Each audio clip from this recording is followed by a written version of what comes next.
तो अभी तक हम लोग बात कर रहे थे एटॉमिक स्ट्रक्चर की, और अभी हम बात करने वाले हैं एटम के भी अंदर की। भाई एटम के अंदर क्या होता है, न्यूक्लियस होता है और उसके चारों तरफ इलेक्ट्रॉन रिवॉल्व करते हैं। तो अगर हम रिवॉल्विंग इलेक्ट्रॉन को हटा दें तो फिर केवल क्या बचेगा, न्यूक्लियस बचेगा। उसी की बात अब हमें करना है। जब भी हम कोई एटम के बारे में लिखते हैं ZXA, तो यहाँ पे Z क्या होता है, A क्या होता है, बताएं जरा। Z क्या है, नंबर ऑफ प्रोटॉन्स। तो अगर मैं बात करूं यार क्या क्या कंपोजिशन होता है न्यूक्लियस के अंदर, तो दो चीजें हैं, प्रोटॉन्स होते हैं और क्या होते हैं, न्यूट्रॉन्स होते हैं। तो यहां Z क्या बताता है, नंबर ऑफ प्रोटॉन्स, और A क्या होता है, टोटल नंबर ऑफ न्यूक्लियॉन्स। जब मैं न्यूक्लियॉन्स बोलता हूं तो इसका मतलब क्या क्या होता है, न्यूक्लियॉन्स का मतलब होता है न्यूट्रॉन्स प्लस प्रोटॉन्स। तो यार Z काउंटिंग होती है प्रोटॉन्स की और A काउंटिंग होती है proton as well as neutron की। तो अगर मैं पूछूं बता न्यूट्रॉन कितने होते होंगे, बता सकते हैं? बिल्कुल यार, A में सब कुछ शामिल है और Z में केवल प्रोटॉन शामिल है, तो A माइनस Z क्या होगा, टोटल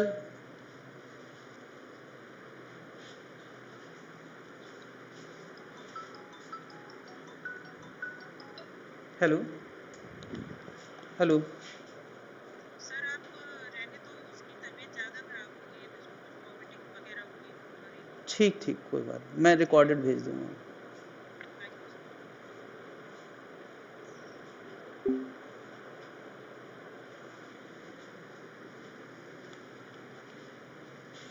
तो A माइनस Z क्या है यहाँ पर, टोटल नंबर ऑफ, बताएं, न्यूट्रॉन्स, है ना। तो ये कॉम्पोजिशन है न्यूक्लियस के अंदर, ये दो चीजें होती हैं, है ना। यहां पर जनरली बात करी जाती है मास और चार्ज की। तो बता यार, मास ऑफ प्रोटॉन, प्रोटॉन का मास और न्यूट्रॉन का मास, प्रोटॉन का चार्ज और न्यूट्रॉन का चार्ज, पता है कितना होता है? हाँ भाई, प्रोटॉन चार्ज पार्टिकल है और न्यूट्रॉन न्यूट्रल पार्टिकल है। तो न्यूट्रॉन का चार्ज क्या होगा, जीरो होगा, क्योंकि उसमें कोई न्यूट्रल पार्टिकल है, उसमें कोई चार्ज नहीं होता। और प्रोटॉन में चार्ज कितना होता है, प्लस ई का। ये ई सिंबल हम लोग आमतौर पे इलेक्ट्रॉन के चार्ज के लिए यूज करते थे। इसकी वैल्यू कितनी होती है, 1.6 इंटू 10⁻⁹ कूलाम। तो जब वो निगेटिव होता है तो इलेक्ट्रॉन का होता है, जब वो पॉजिटिव होता है तो वो प्रोटॉन का होता है ना। हमें पता है किसी एटम में जितने इलेक्ट्रॉन होते हैं उतने प्रोटॉन होते हैं, इसीलिए वो पूरा एटम कैसा होता है, न्यूट्रल होता है। तो फिलहाल इसमें क्या है, प्रोटॉन में पॉजिटिव है। ऑब्वियसली यार किसी एटम में अगर Z नंबर ऑफ प्रोटॉन होते हैं तो उतने ही इलेक्ट्रॉन उसके चारों तरफ रिवॉल्व करते हैं। इलेक्ट्रॉन की अभी बात हम नहीं करेंगे क्योंकि हम न्यूक्लियस के अंदर की बात कर रहे हैं। तो न्यूक्लियस के अंदर प्रोटॉन है और न्यूट्रॉन है। तो अब यार क्योंकि हम न्यूक्लियस के अंदर बहुत बारीक बातें करने वाले हैं, तो यहाँ प्रोटॉन और न्यूट्रॉन का एग्जैक्ट मास हमें पता होना चाहिए। पता क्या होना चाहिए, अक्सर ये क्वेश्चन में दिया जाता है, लेकिन इस तरह के क्वेश्चन में जो न्यूक्लियस से रिलेटेड क्वेश्चन होते हैं उसमें एग्जैक्ट मास की जरूरत पड़ती है। हम रफली नहीं मान लेंगे। रफली वैसे हम बताओ प्रोटॉन का मास क्या मान लेते हैं? हाँ, हम लोग पहली बात तो प्रोटॉन और न्यूट्रॉन का मास एटॉमिक मास यूनिट में लाते हैं। सबको पता है एटॉमिक मास यूनिट हम किसको बोलते हैं? इसको हम पढ़ते हैं AMU। AMU क्या होता है, कोई बताएगा? अरे केमिस्ट्री में तो यार इसके बिना बात ही नहीं होती। बताएं एक AMU क्या होता है? अगर हम कार्बन के, हाँ, कार्बन के एटम का मास की बात करें तो वो एग्जैक्टली कितना माना जाता है, 12। और उसके 1/12 पार्ट को हम लोग क्या कहते हैं, 1 MU, है ना। तो इसको हम कहते हैं यार 1/12 मास ऑफ कार्बन 12, कार्बन 12 के 1/12 मास को हम क्या बोलते हैं, 1 एटॉमिक मास यूनिट। तो ये छोटी चीजों को मेजर करने के लिए एक बहुत छोटी यूनिट बनाई गई है।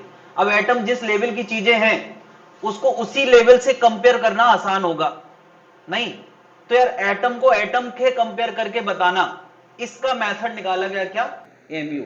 नो डाउट एमयू अगर मास की यूनिट है तो इसका मास की नोन यूनिट के साथ भी रिलेशन होगा नहीं, इसको भी हम केजी में लिख सकते हैं, लेकिन अभी छोटी बात करना है तो उसको एमयू में ही जनरली किया जाएगा। बाकी हमें पता होना चाहिए एक एमयू को केजी में हम कितना लिखते हैं, पता है एक एमयू केजी में कितना होता है, हाँ एनीवन,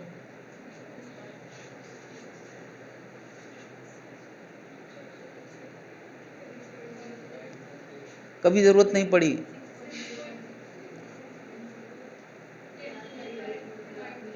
टेन की पावर माइनस,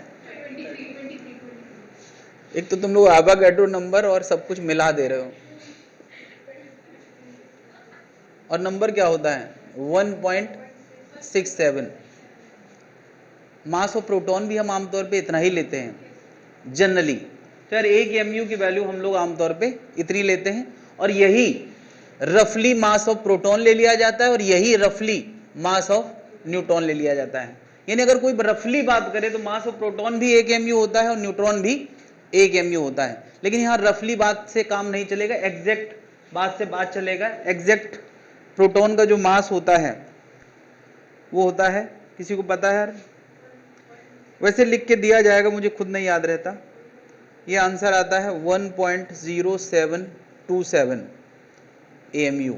यानी यार एक एमयू हम लोग रफली मान भले लेते हैं, ये एक से हल्का सा ज्यादा है। इसी तरह से न्यूट्रॉन का मास होता है 1.0866 एमयू, तो ये भी एक से थोड़ा सा ज्यादा है, हम लेकिन रफली इसको 1 एमयू मान लेते हैं। बट यार न्यूक्लियर वाले क्वेश्चंस में हम इसको 1 एमयू नहीं मानेंगे। बात क्लियर है? तो इतनी बातें न्यूक्लियस को लेके हमें पता होना चाहिए, ये नोट कर लें, नोट करते जाएं, बल्कि बीच में जैसे ही मैं सांस लूं तुम्हें नोट कर लेना है, बहुत ज़्यादा टाइम बर्बाद नहीं करना है। हाँ, बीच बीच में सांस लेता हूं ना मैं, उसी दौरान।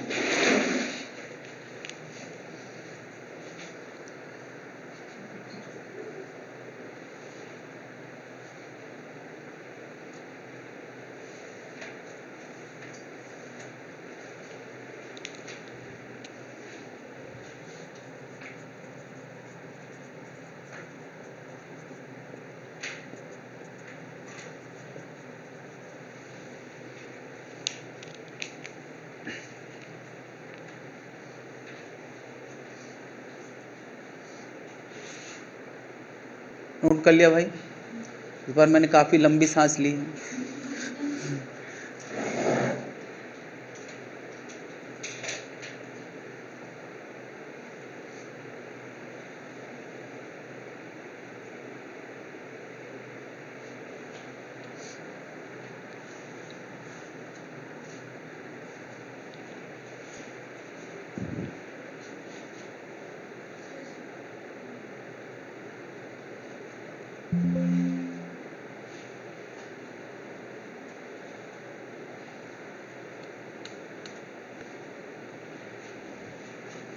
तीन नाम तुम लोगों ने पढ़े होंगे पहले कभी ना कभी, आइसोटोप, आइसोबार और आइसोटोन्स। मैं नहीं भी पढ़ाऊंगा तो केमिस्ट्री में कोई ना कोई पढ़ा ही देगा, लेकिन फिर भी ये नाम यहाँ इन्वॉल्व होने वाले हैं, इसलिए बताएं जरा आइसोटोप क्या होता है। जिसमें एटॉमिक नंबर सेम हो, ऐसे पेयर ऑफ एटम्स को हम लोग क्या बोलते हैं, आइसोटोप्स। और आइसोबार्स मास सेम हो, और एक नाम आता है आइसोटोन्स। आइसोटोन्स में क्या होता है, नंबर ऑफ न्यूट्रॉन सेम हो। तो आइसोबार्स वो है जिसमें Z सेम है ना, सेम एटॉमिक नंबर, Z मतलब एटॉमिक नंबर सेम है और एटॉमिक मास अलग हो सकते हैं। आइसोबार्स क्या है, जिसमें A सेम है और एटॉमिक नंबर अलग हो सकते हैं। और आइसोटोन्स क्या है, जिसमें नंबर ऑफ न्यूट्रॉन सेम है, यानी A - Z सेम है और बाकी चीजें अलग अलग हो सकती हैं। तो देखो यहाँ मैंने एग्जांपल दिया 1h1 1h2 1h3, तो इसमें देखो यार Z सबका क्या है 1 है और A क्या है अलग अलग है, तो ये क्या हो गया फिर आइसोटोप। यहाँ देखो यार Z सबका 1 है, एग्जांपल ओके, हाँ A सेम है और Z अलग अलग है, A सेम है Z अलग अलग है। हीलियम का कोई वर्जन है जिसमें 3 न्यूक्लियॉन है, तो इसका क्या बताओ A दोनों का सेम हो गया और Z अलग अलग हो गया, तो फिर ये कौन हो गया आइसोबार्स। यहाँ एक एग्जांपल लिया है देखो 17Cl37, यानी 17 क्या है प्रोटॉन है, 19 पोटेशियम 39, इसमें 19 क्या है नंबर प्रोटॉन। न्यूक्लियॉन 37 है, में से 17 घटाओगे तो Z कितना आ जाएगा, नंबर ऑफ न्यूट्रॉन कितने आ जाएंगे 20। 39 में से 19 घटाओगे तो कितना आ जाएगा, है ना। तो क्या इसमें 20 न्यूट्रॉन है और इसमें भी 20 न्यूट्रॉन है, तो ये दोनों आपस में क्या कहलाएंगे एक दूसरे के आइसोटोन्स। आइसोटोन्स में न्यूट्रॉन सेम है, आइसोबार में मास सेम है और आइसोटोप में Z सेम है। तो ये भी नोट कर लें एक एक एग्जांपल के साथ।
एक और न्यूक्लियस को लेके फैक्ट हमें पता होना चाहिए कि जितने भी न्यूक्लियस हैं, चाहे वो हाइड्रोजन हो, चाहे हीलियम हो, चाहे लिथियम हो, ऑब्वियसली जैसे जैसे बड़े न्यूक्लियस की हम बात करते हैं तो उसमें न्यूक्लियॉन बढ़ते जाते हैं, लेकिन किसी भी हाल में उसकी जो एवरेज डेंसिटी है वो लगभग मेंटेन रहती है। हर न्यूक्लियस की डेंसिटी हमेशा एक जैसी रहती है, तो वो डेंसिटी का लगभग ऑर्डर कितना होता है 10⁻17 kg/m³। तो यार इस फैक्ट को यूज करके, यूजिंग द फैक्ट, इस फैक्ट को यूज करके कि डेंसिटी इज सेम, हम लोग एक रिजल्ट लाते हैं और वो है रेडियस को लेके result. Radius of any atom, mass number जिसका क्या है a है, उसका जनरल रेडियस का फॉर्मूला होता है r0 a⁻⁴, जहां r0 क्या है रेडियस ऑफ बेसिक रेडियस, सबसे छोटे एटम की रेडियस। तो बता यार सबसे छोटा एटम मतलब क्या हाइड्रोजन एटम, और हाइड्रोजन एटम के न्यूक्लियस में होता क्या है, हाँ radius of nucleus of hydrogen atom 1h1। तो बता रहा हाइड्रोजन के न्यूक्लियस में क्या होता है, हाँ एक प्रोटॉन। तो क्या हम इसको सीधे सीधे रेडियस ऑफ प्रोटॉन भी कह सकते हैं, रेडियस ऑफ प्रोटॉन भी कह सकते हैं। तो अगर हमें रेडियस ऑफ प्रोटॉन पता हो तो हम किसी भी न्यूक्लियस की रेडियस कंपेयर करके निकाल सकते हैं। अक्सर दो एटॉमिक मास नंबर को लेके कंपैरिजन किया जाता है। जैसे मैं कहता हूं यार एक कोई न्यूक्लियस है A = 4 वाला, लेट अस से हीलियम है, एक कोई इक्वल टू 27 वाला है, कौन होता है मुझे नहीं पता। क्या बताओ दोनों की रेडियस का रेशियो हम लोग बता सकते हैं, क्या आएगा? तो एक 8 वाला लेते हैं, इजी आएगा। तो वो आएगा आर नॉट 8 की पावर 1/3, आर नॉट 27 की पावर 1/3। इस तरह का कंपैरिजन पूछे जा सकते हैं। तो आर नॉट कैंसिल। पता है 8 को हम 2 का क्यूब लिख सकते हैं और 27 को 3 का क्यूब लिख सकते हैं। अक्सर ऐसे ही क्वेश्चन के चांसेस रहते हैं जिनका ये क्यूब वाला पार्ट आराम से कट जाए। तो ये रेशियो कितना आ गया? 2/3। तो इस तरह के रेशियो वाले क्वेश्चन इसमें कर ले जाएंगे। ये भी नोट कर लें, पहले वो नोट कर लें, क्रम से चलते जाएं, स्मॉल मिलाते जाएं, लार्ज बनाते जाएं।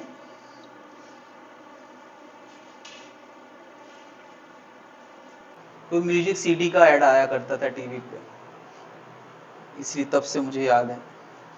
फिर मैंने गौर से पता किया तो वो म्यूजिक सीडी का नहीं था।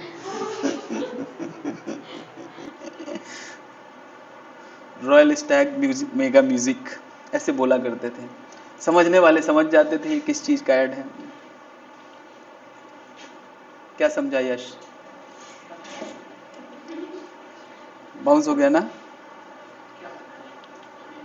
अच्छा तुमको सब पता है, क्या बताएं, वरना आपको पता चल जाएगा कि हमको सब कुछ पता है।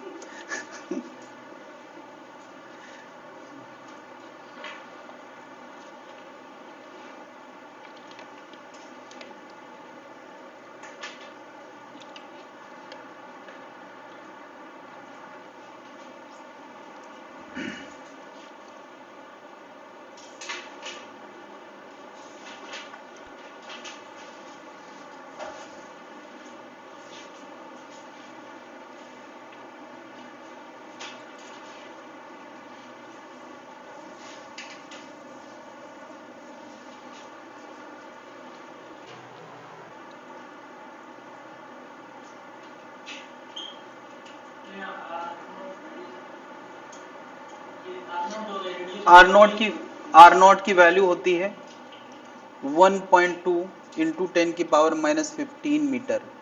ये 10 टू पावर -15 को हम लोग इस तरह से भी लिख सकते हैं, फर्मी मीटर या फेम्टोमीटर, एक ही बात होती है। 10 टू पावर -15 के ऑर्डर का न्यूक्लियस होता है।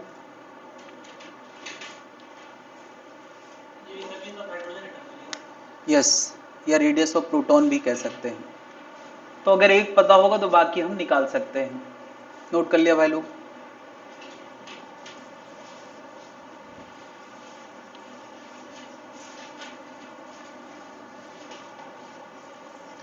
तो अगर कोई कहे कि यार दुनिया का सबसे डेंस मटेरियल क्या है, तो जब हम मटेरियल कहते हैं तो इसका मतलब कि वो सारी बातें एटम के बाहर की चल रही हैं। हीरा भी मटेरियल है, उसके अंदर एटम है, उसके अंदर न्यूक्लियस है। लेकिन अगर दुनिया की सबसे ज्यादा डेंस चीज के बारे में बात करें, चीज कह दिया जाए, एटम ना कहा जाए, पार्ट बॉडी ना, मटेरियल ना कहा जाए, तो सबसे ज्यादा डेंस चीज क्या है? न्यूक्लियस ही है। और क्या है? अरे अब तो पता चल जाना चाहिए, मैंने बता दिया 10 की पावर 17, यानी 1 मीटर क्यूब का अगर कोई कंटेनर है तो उसमें 10 की पावर 17 केजी मास आ जाएगा। जस्ट इमेजिन 10 टू पावर 17 मतलब एक के आगे 17 जीरो। ये अरब खरब से ज्यादा हो गया यार। मुझे लगता है कि 10 मून का मास कितना होता है? अरे ऐसे नहीं यार, मून का मास किस ऑर्डर का होता है?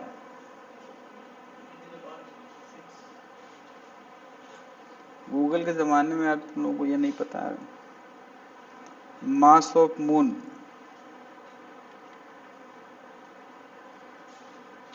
ओके 10 की पावर 22 है, 10 की पावर 5 ज्यादा है, यानी 1 लाख गुना ज्यादा है।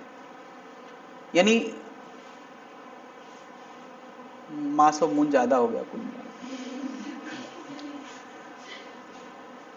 कोई बात नहीं, मैं कह रहा हूं कि जैसे एक हमारा क्यूब है, वैसे वैसे 1 लाख क्यूब कहीं रख दिए जाएं। कितने? 1 लाख क्यूब, तो मून के बराबर हो जाएंगे। और 1 लाख क्यूब रखने के लिए ज्यादा ज्यादा एक कस्बे की जरूरत पड़ेगी बस। यानी यार न्यूक्लियस की डेंसिटी के एक कस्बे में 1 लाख क्यूब बिछा दिए जाएं तो मून के बराबर मास रख लेगा। मतलब जस्ट इमेजिन कराने के लिए। न्यूक्लियस इतनी डेंस चीज है।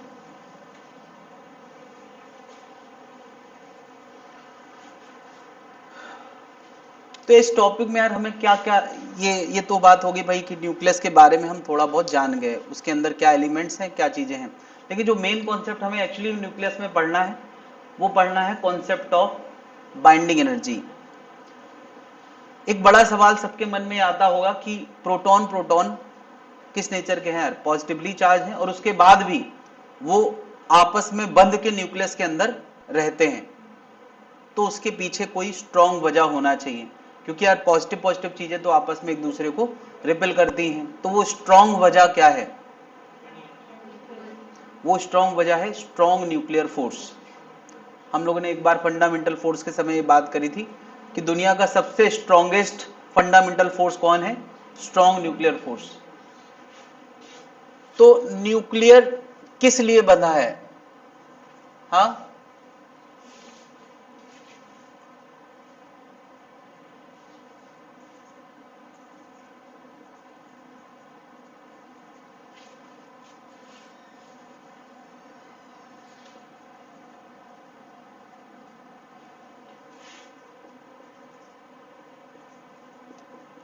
न्यूक्लियर फोर्स से बंधा है। तो न्यूक्लियर फोर्स कैसे उनके पॉजिटिव चार्ज होने के बाद भी एक दूसरे से बांधे रखते हैं? क्यों? क्योंकि न्यूक्लियर फोर्स दुनिया का सबसे स्ट्रॉन्ग फोर्स है। बताओ यार, पॉजिटिव पॉजिटिव चार्ज में जो रिपल्शन फोर्स लगता है वो कौन सी कैटेगरी का फोर्स है? Electromagnetic force. इलेक्ट्रोमैग्नेटिक फोर्स यानी चार चार्ज में जो फोर्स लगता है वो कैसा है? Electromagnetic force. और न्यूक्लियर फोर्स इलेक्ट्रोमैग्नेटिक से भी स्ट्रॉन्ग होता है ना, that is greater than electromagnetic.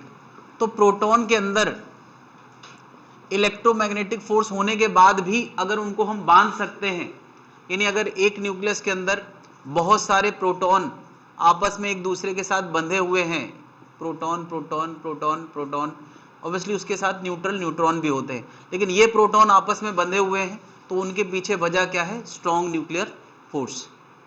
Strong nuclear force की कुछ कैरेक्टरिस्टिक हैं, क्या?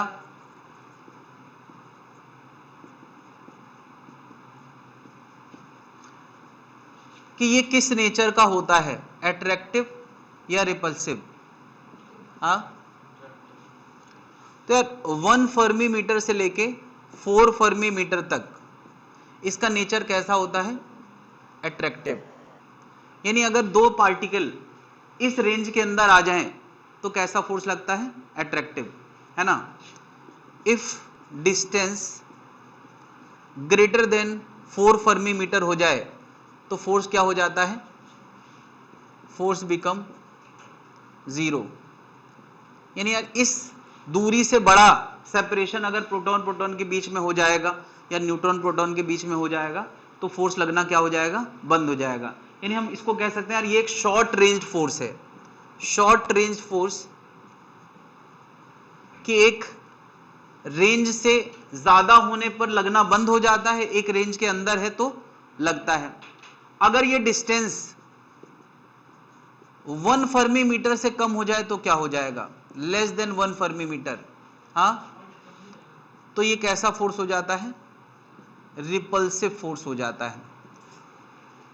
तो यार ऐसा नेचर में ऑब्जर्व किया गया, वो बताया जा रहा है। ऐसा क्यों होता है शायद ही कोई नहीं जानता है। बहुत सारी चीजें आज तक सारी चीजों के रहस्य नहीं खुल पाए हैं। तो लोग ये जानते हैं कि ये जो स्ट्रॉन्ग न्यूक्लियर फोर्स है बहुत स्ट्रॉन्ग होता है, इलेक्ट्रोमैग्नेटिक से बहुत ज्यादा स्ट्रॉन्ग होता है, ग्रेविटी से तो बहुत बहुत बहुत ज्यादा, मतलब ज्यादा, बहुत बहुत ज्यादा।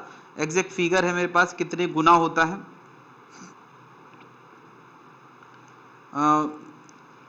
10 की पावर 1000 टाइम्स ऑफ इलेक्ट्रोमैग्नेटिक। यानी इलेक्ट्रोमैग्नेटिक से कितने गुना ज्यादा स्ट्रॉन्ग होता है? 1000 गुना। और 10 की power 38 times of gravitation. Gravitation force है ये 10 की पावर 38 टाइम्स ज्यादा स्ट्रॉन्ग होता है। यानी सबसे स्ट्रॉन्ग फोर्स कौन होता है? न्यूक्लियर फोर्स, है ना। डेटा पे शायद ही कभी क्वेश्चन पूछे जाएं, लेकिन इतनी इतनी बातें जो मैंने ढूंढ ढूंढ के निकाली हैं, कम से कम उतनी बातें तो नोट करते रहना चाहिए, ठीक है। अच्छा मुझे बताओ, जैसे इलेक्ट्रोमैग्नेटिक फोर्स होता है वो इस वजह से होता है कि चीजों में चार्ज है। क्या इस न्यूक्लियर फोर्स का लेना देना चार्ज से है या किसी भी पार्टिकल पे लगता है? हाँ, है ना, इसका चार्ज से लेना देना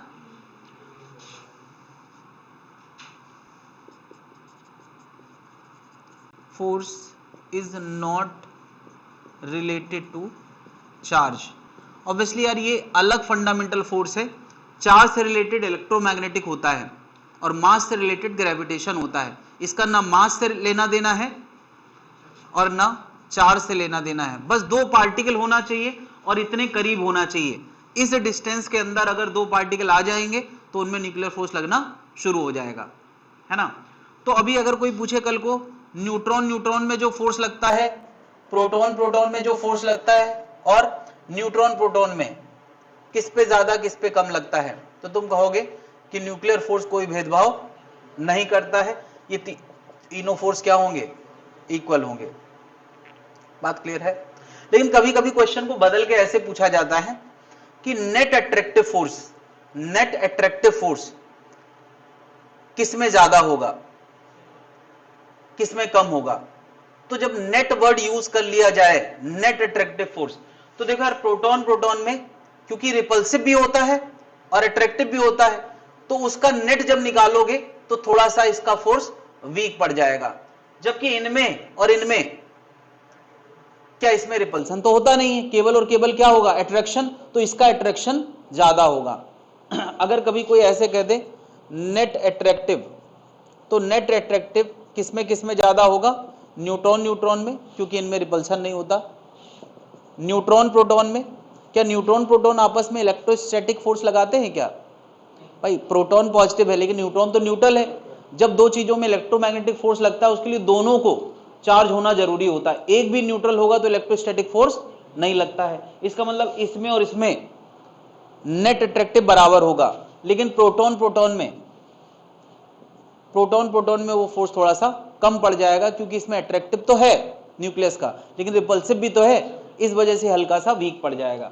लेकिन यार क्वेश्चन जनरली ये पूछा जाता है कि ओवरऑल न्यूक्लियर फोर्स अकेले की बात की जाए तो सब में बराबर लगता है, न्यूक्लियर फोर्स भेदभाव नहीं करता, लेकिन नेट निकालोगे तो भेदभाव हो जाएगा, है ना, क्योंकि प्रोटॉन प्रोटॉन में रिपल्सिव भी होता है और न्यूक्लियर अट्रैक्टिव भी देगा।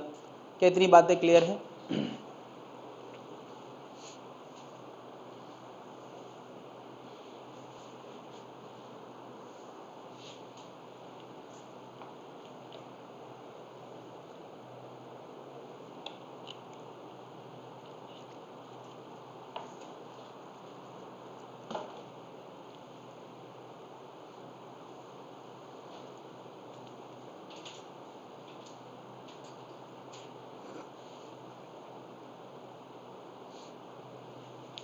एक ग्राफ अक्सर डिस्कस किया जाता है, तो खैर इस टॉपिक में हम लोग न्यूक्लियर फोर्स कम है ज़्यादा है ये एनालिसिस फोर्स वाइज जितना करना था कर लिया है। हम लोग इस टॉपिक को एनर्जी वाइज ज़्यादा पढ़ने वाले हैं, एनर्जी वाइज। और एनर्जी का पॉजिटिव या नेगेटिव होना एक मैसेज देता है। जब भी किसी सिस्टम की एनर्जी नेगेटिव होती है इसका मतलब वो सिस्टम बंधा हुआ सिस्टम है, और जब भी एनर्जी पॉजिटिव होती है इसका मतलब वो सिस्टम टूट जाना चाहता है, फैल जाना चाहता है। नहीं, ज़्यादा मजबूत रिश्ते गरीबों में बनते हैं। नेगेटिव वाला मामला होता है तो स्ट्रॉन्ग फोर्स लगता है, अट्रैक्टिव फोर्स लगता है, और जब पॉजिटिव एनर्जी हो जाती है तो जनरली बिखरने के चांस ज़्यादा रहते हैं। मतलब ये मैं ऐसे ही बता रहा हूँ ताकि तुम्हें याद रहे। तुमने यार जब ग्रेविटेशन पढ़ा था, पढ़ा है कि नहीं? अभी नहीं पढ़ा है, जब पढ़ोगे तब। तो वहाँ पर क्या पता, जो पोटेंशियल एनर्जी होती है वो -gmm/r होती है किसी सैटेलाइट और प्लैनेट के बीच में, -gmm/r होती है। नेगेटिव होती है कि नहीं? अभी कुछ ही दिन पहले हम लोगों ने रदरफोर्ड वाला मॉडल पढ़ा था, उसमें हम लोगों ने बात करी थी कि इलेक्ट्रॉन और न्यूक्लियस के बीच में जो पोटेंशियल एनर्जी होती है वो होती है माइनस kZe²/2r, बल्कि हम लोगों ने वो -13.6 Z²/n², ये फॉर्मूला पढ़ा था, नेगेटिव में पढ़ा था। क्यों? क्योंकि इलेक्ट्रॉन भी न्यूक्लियस में ट्रैप होता है, न्यूक्लियस का गुलाम होता है, तो उसकी एनर्जी कैसी है? नेगेटिव। वहां प्लैनेट के चारों तरफ जो सैटेलाइट चक्कर लगाता है वो प्लैनेट का गुलाम होता है। गुलाम कहना थोड़ा अजीब लग सकता है, बट वो तभी तो चक्कर काट रहा है, गुलामी तो चक्कर काटते हैं मालिक के, है ना। तो मून और अर्थ का सिस्टम नेगेटिव एनर्जी का सिस्टम है, -Gmm/2r, इतनी एनर्जी आती है। जब भी कोई सिस्टम नेगेटिव एनर्जी का होता है इसका मतलब वो बाउंडेड सिस्टम है, उसमें अट्रैक्शन फोर्स काम कर रहा है।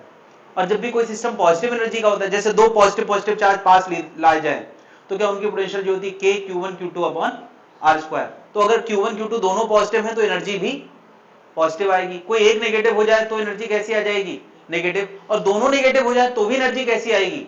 पॉजिटिव। क्या इससे भी एक मैसेज मिल रहा है कि दोनों पॉजिटिव होंगे, एनर्जी पॉजिटिव आएगी तो वो भाग जाना चाहेंगे? अरे पॉजिटिव पॉजिटिव रिपेल करता है। दोनों नेगेटिव होंगे, फिर से एनर्जी पॉजिटिव आएगी, दोनों भाग जाना चाहेंगे, है ना। ज्यादा एनर्जी होना, ज्यादा पैसा होना भागने की वजह हो सकती है। हाँ, गरीब लोग बहुत एकजुट होकर रहते हैं, मतलब ऐसा मैंने नेचर में देखा है generally. It's not true for ever, but generally ऐसा देखा जाता है कि जब तक पैसा नहीं है तब तक मिलजुल के रहते हैं, जैसे ही पैसा आया तो बिखराव चालू हो जाता है। How many of you are agree? ऐसा होता है ना। यही नेचर में जो है, फिजिक्स में जो है वो सब नेचर का ही तो है, और वही नेचर हम लोगों के अंदर आ गया है, तो इसमें कुछ भी गलत नहीं है, क्योंकि फिजिक्स नेचर ही हमें ये बता रहा है। तो ये बात मैं क्यों बताना चाह रहा हूं? क्योंकि एक ग्राफ में यहां दिखा रहा हूं, ये कुछ ऐसा ग्राफ है, ऐसा potential energy of the system. ये किस सिस्टम की बात चल रही है यार? न्यूक्लियस, है ना। पोटेंशियल एनर्जी ऑफ न्यूक्लियस, ये लगभग 1 फर्मी मीटर के आसपास का डिस्कशन है, और यहाँ पे लगभग 4 फर्मी मीटर का डिस्कशन है। और इस ग्राफ को देख के हमें कुछ समझ आना चाहिए। 1 से लेके लगभग 1 से थोड़ा कम होता है, लगभग 1 से 4 के बीच में एनर्जी कैसी है? नेगेटिव, यानी सिस्टम बंधा रहेगा, उनमें अट्रैक्शन है नेट में। और 1 फर्मी मीटर से कम आ गए तो एनर्जी कैसी होगी? बहुत तेजी से पॉजिटिव होती, मतलब उससे पास भी नहीं बुलाना चाहता। न्यूक्लियस चाहते हैं कि हम बंद के रहें, लेकिन अब बंद के रहें तो इस लिमिट के और पास ना आए, वरना रिपल्सिव फोर्स लगने लगेगा। तो जनरली न्यूक्लियस इसी दूरी पे सब स्टेबल रहते हैं। और अगर हम न्यूक्लियॉन्स को बिखारने के लिए उनको अलग अलग कर दें और उनके बीच का फासला 4 फर्मी मीटर से ज्यादा कर दें तो एनर्जी क्या हो जाएगी? 0, मतलब उनका अट्रैक्शन फोर्स 0 हो जाएगा। अट्रैक्शन फोर्स 0 हो जाएगा तो वो दोनों अलग हो जाएंगे। यानी अगर हमें न्यूक्लियॉन्स को अलग अलग करना है तो उनको कितना दूर कर देना है? बस 4 से ऊपर, तो फिर वो स्वतः ही अलग हो जाएंगे, फिर वो आपस में मिलना नहीं चाहेंगे। तो ये एक रफ नेचर है। ये क्या मैसेज दे रहा है समझ में आना चाहिए। ये जो ग्राफ है ये क्या बताता है? अट्रैक्टिव। ये इतना ग्राफ क्या बताता है? हाँ, रिपल्सिव। और ये ग्राफ क्या बताता है? 0 फोर्स। बात क्लियर है? 4 फर्मी मीटर के आगे क्या हो जाता है? 0 फोर्स।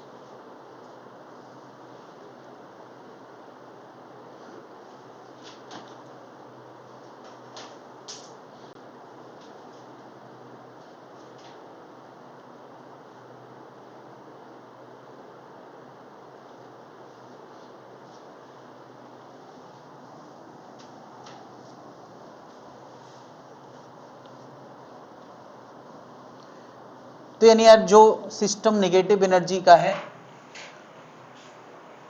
वो स्टेबल सिस्टम है, उसको तोड़ना बहुत मुश्किल है। मगर फिर भी अगर हम किसी नेगेटिव सिस्टम को तोड़ना चाहें तो क्या करेंगे? अरे तो ठीक है, अब मैं एनर्जी वाइज बात कर रहा हूँ। 4 फर्मी मीटर से दूर कोई पकड़ पकड़ के थोड़ी बाहर करोगे यार, हम उसको एनर्जी दे के ही अलग करेंगे।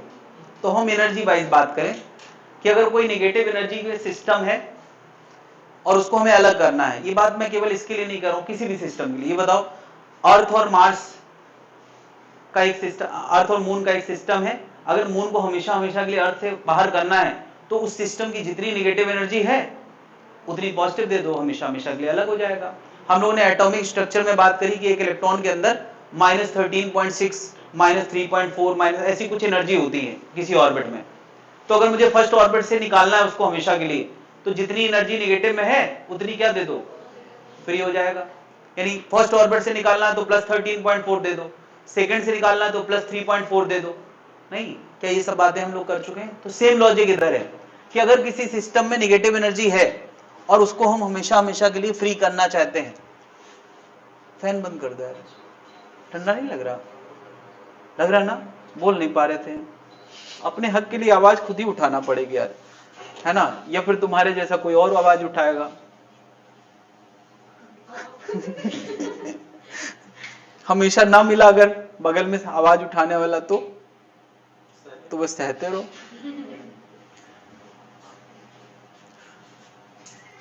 गर्मी किसको लगने लगी इससे? तुमको ना? तुम यार कैसे, मतलब एक जमाना था ये पंखा एसी बंद करके तब पढ़ा करता था, तो हम लोग कहते थे बेटा फैन तो खोल लो कम से कम। इसके घर वाले, ऐसे बदलाव मैंने देखे लोगों में।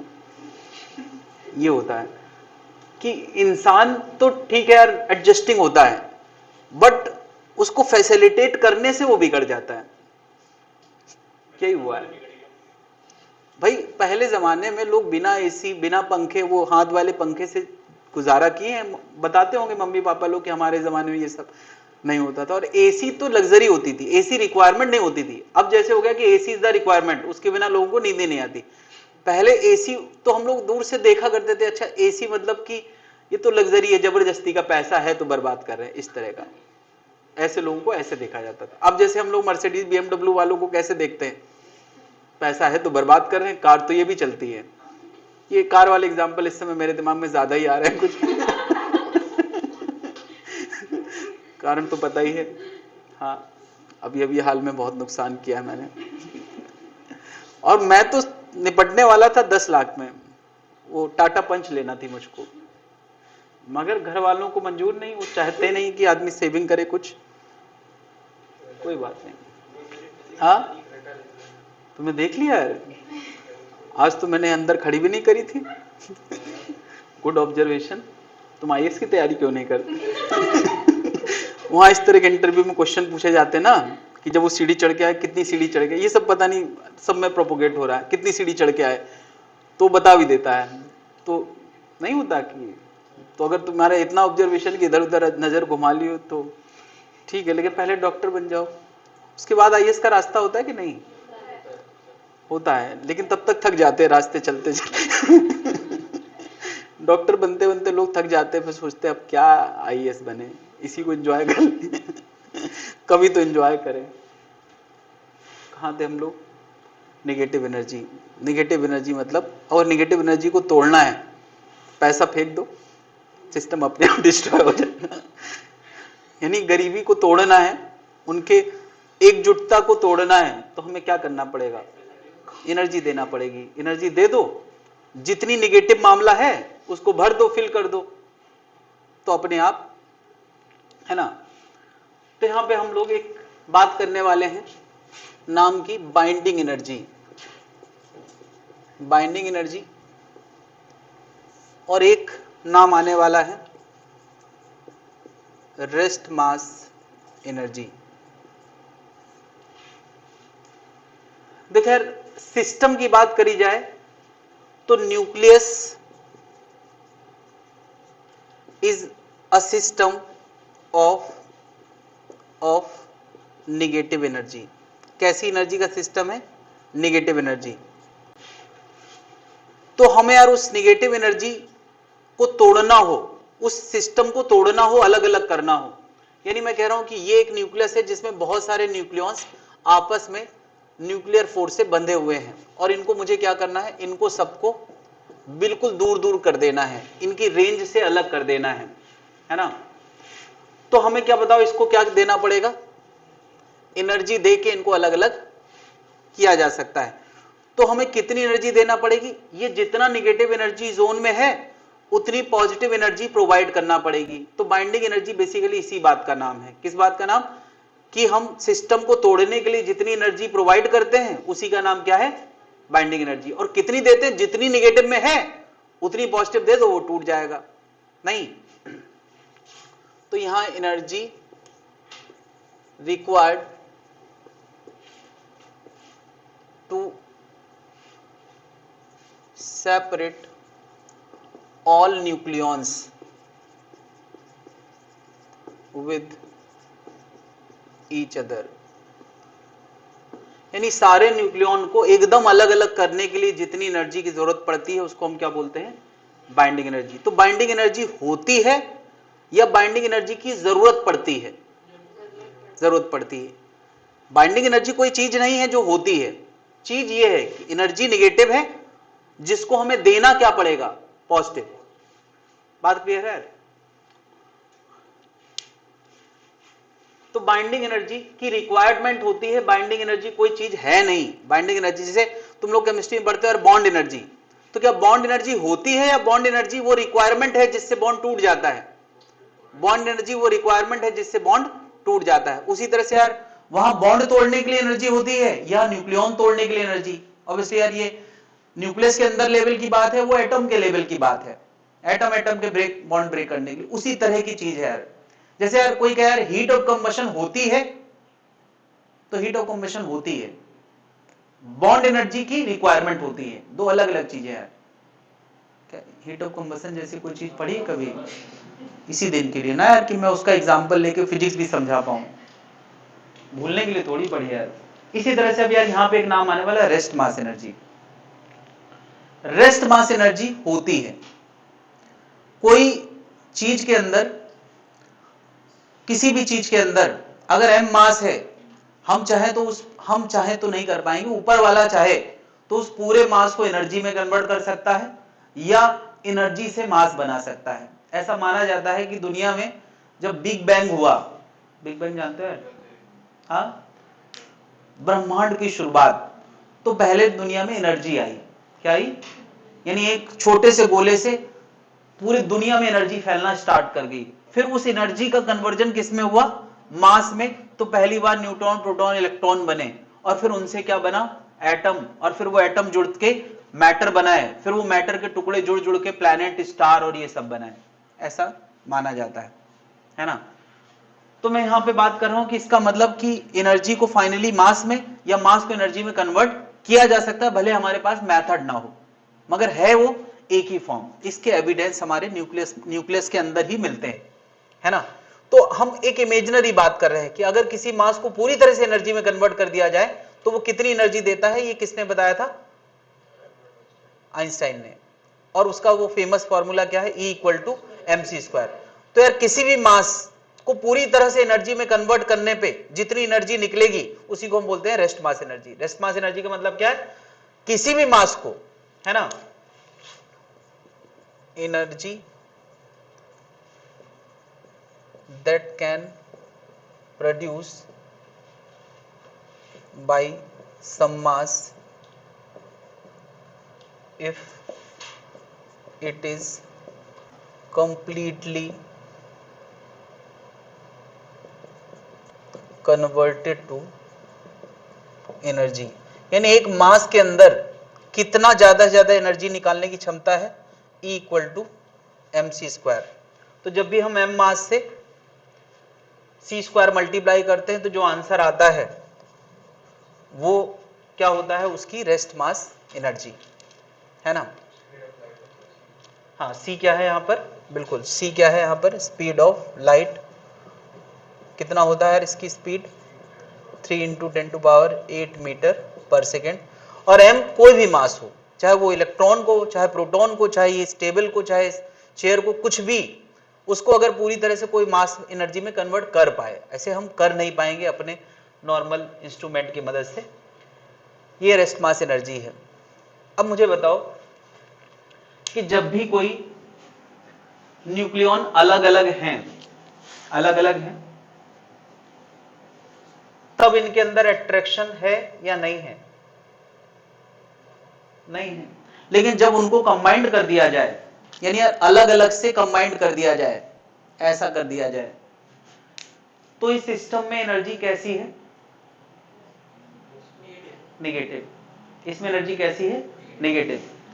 इसका मतलब क्या हुआ कि जब भी ऊपर वाला कोई न्यूक्लियस बनाता है, हम लोग तो बनाते नहीं, ये सब इंतजाम किसने किया है? ये सब कुछ स्वतः ही हुआ है। ब्रह्मांड की शुरुआत हुई, अपने आप मैटर बना, अपने आप न्यूक्लियस बने, अपने आप एटम्स बने, और फिर एटम से सब कुछ बना। तो मैं कह रहा हूं यार कि अगर अलग अलग फैले हुए न्यूक्लियन को कोई कंबाइंड कर रहा है, तो कंबाइंड करने में ये सिस्टम ऑफ क्या है? नेगेटिव एनर्जी है नहीं, और ये क्या है? System of zero energy. भाई जब दो एक दूसरे की फील्ड में है ही नहीं, तो ये क्या है? System of. तो जीरो एनर्जी से नेगेटिव एनर्जी में जब भी न्यूक्लियस बनता है तो वो नेगेटिव एनर्जी में आ जाता है, तभी तो वो स्टेबल होता है। तो बची हुई उसकी जीरो से नेगेटिव हुई है, तो इसका मतलब कुछ एनर्जी निकली होगी, है ना? यानी इस प्रोसेस में यहां से, अभी मैं बाइंडिंग एनर्जी की बात कर रहा था तो थोड़ा उल्टी बात कर रहा था, इसको तोड़ने के लिए कितनी एनर्जी की जरूरत पड़ती है। अब मैं उल्टी बात कर रहा हूं कि इससे इसको बनाते समय ऊपर वाले ने कुछ एनर्जी निकाल दी, इससे कुछ एनर्जी निकाल दी, तभी तो वो नेगेटिव एनर्जी में आ गया। अब बाइंडिंग एनर्जी एक्चुअली उसी चीज की रिक्वायरमेंट है कि भैया जो ऊपर वाले ने निकाल दी है तुम वापस कर दो तो तोड़ दो। न्यूक्लियस क्या कहता है कि भैया हम जब बने थे तो ऊपर वाले ने हमारी एनर्जी निकाल ली थी, हम तब तक नहीं छोड़ेंगे एक दूसरे का साथ जब तक वो एनर्जी कोई वापस नहीं कर देता। बस यही बाइंडिंग एनर्जी है। तो बाइंडिंग एनर्जी की रिक्वायरमेंट होती है, तोड़ने के लिए, है ना? बाइंडिंग एनर्जी की रिक्वायरमेंट होती है तोड़ने के लिए। और क्यों होती है? क्योंकि ऊपर वाले ने जब न्यूक्लियस बनाया तो उससे क्या निकाल लिया? एनर्जी निकाल ली। अच्छा बताओ, ऊपर वाले ने अगर इससे एनर्जी निकाली है तो इसका मास और इसके मास, यानी जब अलग अलग है तब मास ज्यादा होगा या जब कंबाइंड हो गए तब मास ज्यादा होगा? यार एनर्जी निकाली तो मास से ही निकाली होगी, ऐसा तो हो नहीं सकता। एनर्जी कैसे निकलती है? मास से। तो किसका मास ज्यादा होगा? जब अलग अलग होंगे तब, या जब कंबाइंड हुए तब? जब अलग अलग होंगे तब उनका मास ज्यादा होगा। कैसे कह सकते हैं गारंटी से? अरे सीधी सी बात है कि एनर्जी निकली है कंबाइंड करने में, तो एनर्जी मास से ही कन्वर्ट होकर निकली होगी, तो इसका मतलब कुछ मास कम हो गया होगा। यानी यहां से एक चीज समझ में आती है कि अगर किसी न्यूक्लियस का मास हम थ्योरेटिकली कैलकुलेट करें कि इतने प्रोटॉन इतने न्यूट्रॉन, और लिखें कि इतने प्रोटॉन इतने न्यूट्रॉन मिला के इतना मास हो जाना चाहिए, ये तो हमारे कैलकुलेशन बता देगा। प्रोटॉन का भी पता है, न्यूट्रॉन का भी पता है, काउंटिंग भी पता है। तो वो मास ज्यादा होगा या जो सही में न्यूक्लियस का मास एक्चुअली है वो ज्यादा होगा? जो कैलकुलेटेड है वो ज्यादा होगा और जो सही वाला है वो कम होगा, क्योंकि ऊपर वाले ने उसको बनाते समय उससे एनर्जी निकाल ली है, तो मास भी तो कम किया होगा।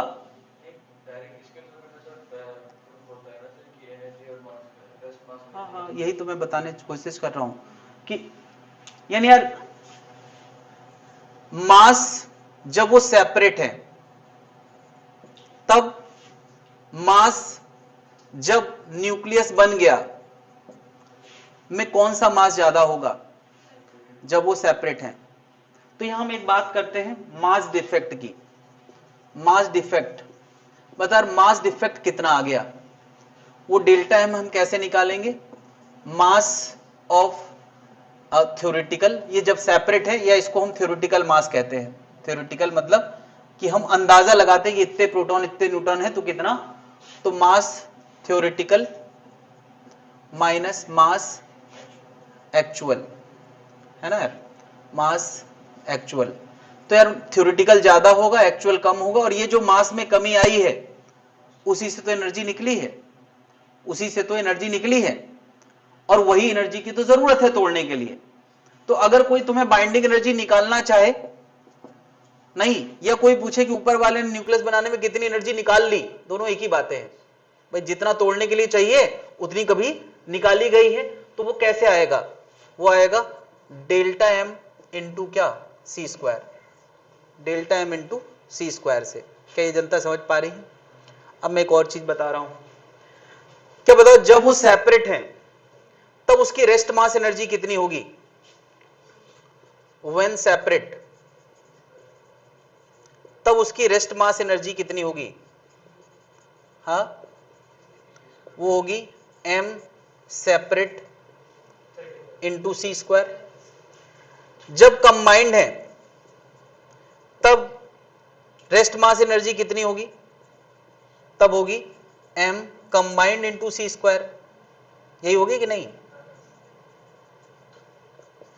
कौन ज्यादा होगी, जब सेपरेट है तब या जब कंबाइंड हो गए तब? तब ज्यादा भाई, जब का मास ज्यादा तब की एनर्जी ज्यादा। तो जब सेपरेट है तब उनकी रेस्ट मास एनर्जी ज्यादा है, जब कंबाइंड हो गए तब उनकी रेस्ट मास एनर्जी कम हो गई। तो क्या बताओ, अगर हमें इससे निकालना पड़ जाए कि बाइंडिंग एनर्जी कितनी होगी, तो यार बताओ बाइंडिंग एनर्जी क्या होगी? हाँ, rest mass energy when separate. नहीं यार, या इसको हम लोग थ्योरेटिकल, जब वो अलग अलग है तब वाला निकाल लें। माइनस क्या करना पड़ेगा? Rest mass energy when combined. जब सारे न्यूक्लियॉन्स को कंबाइंड कर दिया है, यानी न्यूक्लियस बना दिया गया है। कंबाइंड से मतलब मेरा क्या है? जब उनका न्यूक्लियस बना दिया गया है तब वाली एनर्जी, रेस्ट मास एनर्जी कम होगी, और जब अलग अलग होंगे तब रेस्ट मास एनर्जी ज्यादा होगी। तो जितना अंतर है वही उसकी क्या है? Binding energy. ये पूरा कॉन्सेप्ट बहुत क्लियर कट समझ में आना चाहिए, नोट कर ले। न्यूक्लियस निगेटिव एनर्जी का सिस्टम होता है, उसको तोड़ने के लिए जितनी एनर्जी की जरूरत पड़ती है उसको बाइंडिंग एनर्जी कहते हैं। और हमने निकाला कैसे है? मास के अंतर से। ऊपर वाले ने हर न्यूक्लियस को बनाते समय कुछ मास निकाल लिया और साथ में एनर्जी निकाल ली। तो जितना मास निकाल लिया उससे एनर्जी निकाल लिया। क्या बात समझ में आ गई है?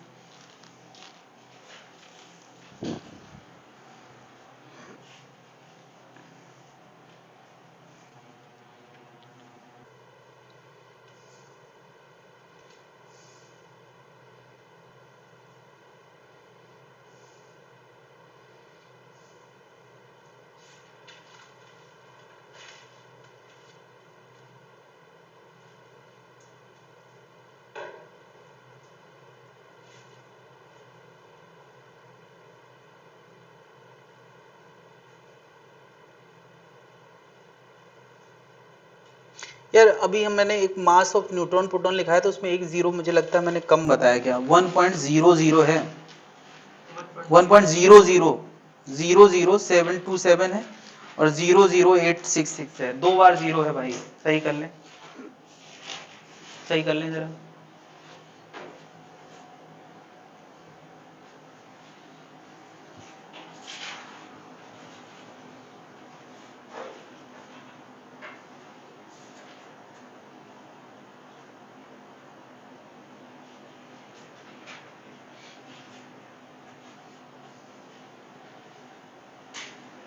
मास डिफेक्ट क्या होता है? मास, थ्योरेटिकल मास माइनस एक्चुअल मास।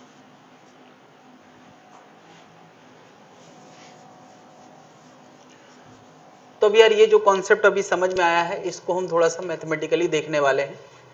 मेरे पास कोई एटम है ZXA, ठीक है।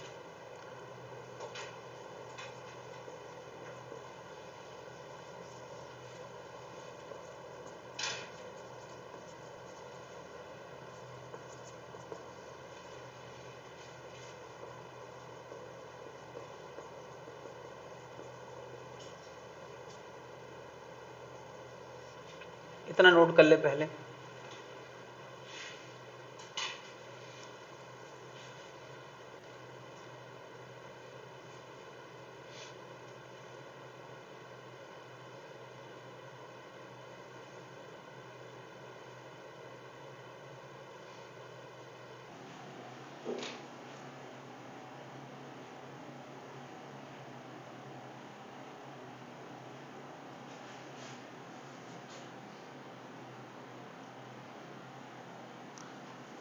कोई ZXA एटम है जिसका theoretical actual mass scientific method से निकाला जाता है, पता किया जाता है, वो mx पता है।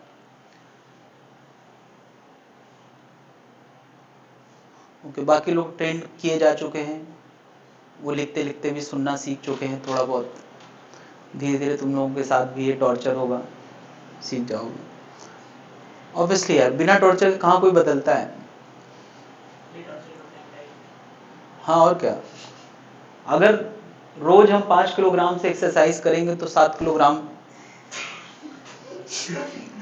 कैसे उठाएंगे? तो हमेशा थोड़ी डोज बढ़ाते रहना चाहिए। हाँ भाई 5 किलोग्राम से हो गई है, अच्छा और थोड़ा,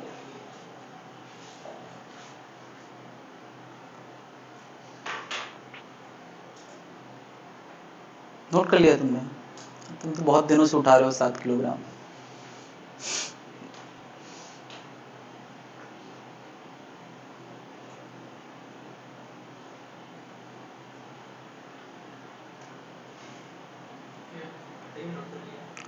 अरे मैं सोच रहा हूँ कि मैं 7 किलोग्राम से एक्सरसाइज कराते कराते जब कभी लाइट एक्सरसाइज कराता हूँ तो मुझे भी दिक्कत होती है।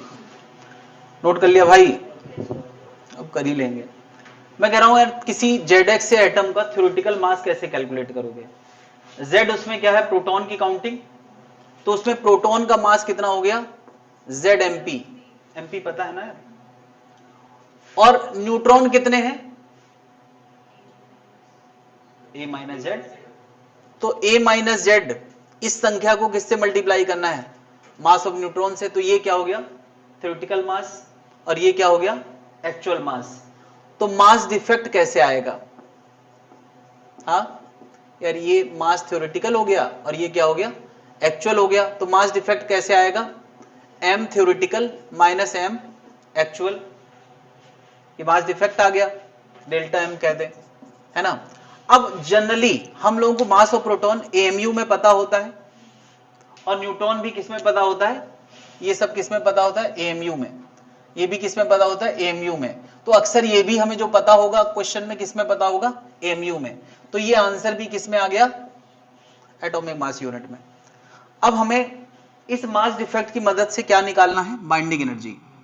तो बाइंडिंग एनर्जी बताओ यार कैसे निकलना चाहिए, डेल्टा m जो कि किस में है AMU में, उसके साथ किससे, ये इस चीज को हमें यहां रखना है, उस चीज से कितने को मल्टीप्लाई करना है 3 × 10⁸ का स्क्वायर, ये तो करोगे यार, नहीं अभी इसमें थोड़ा और सुधार करना है। क्या AMU वाला मास एनर्जी लाने के लिए यूज कर सकते हैं क्या? भाई एनर्जी हम हमेशा किस में निकालते हैं, जूल में, और जूल में एनर्जी लाना है तो सारी चीजें स्टैंडर्ड यूनिट की होना चाहिए, मास केजी में होना चाहिए, स्पीड मीटर पर सेकंड में होना चाहिए। तो क्या ये MU वाला मास चलेगा? तो हमें क्या करना चाहिए यार, एक MU को केजी में बदलना हमें पता है, कितना 1.67 इंटू 10⁻⁻27। अब ये किस में आ गया केजी में, अब ये किस में आ गया केजी में, इतना मल्टीप्लाई करने के बाद किस में आ गया केजी में। इसके साथ और क्या मल्टीप्लाई करोगे 3 × 10⁸ का स्क्वायर, 3 × 10⁸ का स्क्वायर, तब ये आंसर किस में आएगा जूल में आएगा। मैं यार इस हिसाब से ये बता रहा हूं जिस हिसाब से तुम्हें डेटा मिलने वाला है, डेटा अक्सर किस में मिलने वाला है AMU में, तो तुम पहले AMU में डिफरेंस लाओगे, फिर उसको किलोग्राम में बदलोगे, फिर 3 × 10⁸, इतनी बात समझ आई। लेकिन क्या बताओ जब से मॉडर्न फिजिक्स शुरू हुआ है हम एनर्जी को जूल में लिखना पसंद करते हैं या इलेक्ट्रॉन वोल्ट में, इलेक्ट्रॉन वोल्ट में। तो कोई भी जूल आंसर पता हो उसको इलेक्ट्रॉन वोल्ट में कन्वर्ट करने के लिए हमें क्या करना पड़ता है, एनीवन 1.6 × 10⁻⁻19 से डिवाइड करना पड़ता है। यार ये बात अभी मान लें नहीं पता है क्योंकि उसकी डिटेल में जाना अभी संभव नहीं है। तो ये जूल वाला आंसर है, और जब भी जूल वाला आंसर पता हो, जो भी जूल वाला आंसर है उसमें 1.6 × 10⁻⁻19 से डिवाइड कर दें तो वो आंसर किस में बदल जाता है इलेक्ट्रॉन वोल्ट, और इलेक्ट्रॉन वोल्ट से जूल लाना हो तो मल्टीप्लाई कर देंगे। बात क्लियर है? तो हम जूल वाले आंसर से अब किस में आ गए हैं इलेक्ट्रॉन वोल्ट वाले आंसर में। तो यहां क्या करना है, डेल्टा m इन EMU पहले से लिखा है, उसके बगल में हमने क्या लिखा है 1.6 × 10⁻⁻27, और उसके बगल में क्या लिखा है, उसके बगल में लिखा है 9 × 10⁻16, 3 का स्क्वायर 9 और 10⁸ का 16। बता ये पूरा कैलकुलेशन क्या हमें बार बार करना है, इससे अगर बचना चाहते हो तो हम क्यों ना अभी कर लें, तो हम बार बार से बच जाएंगे। और ये कैलकुलेशन सॉल्व होके पता है क्या आता है, किसी को पता है क्या, इसका आंसर लगभग आता है 931.5 इंटू 10⁻⁶, ये आता है।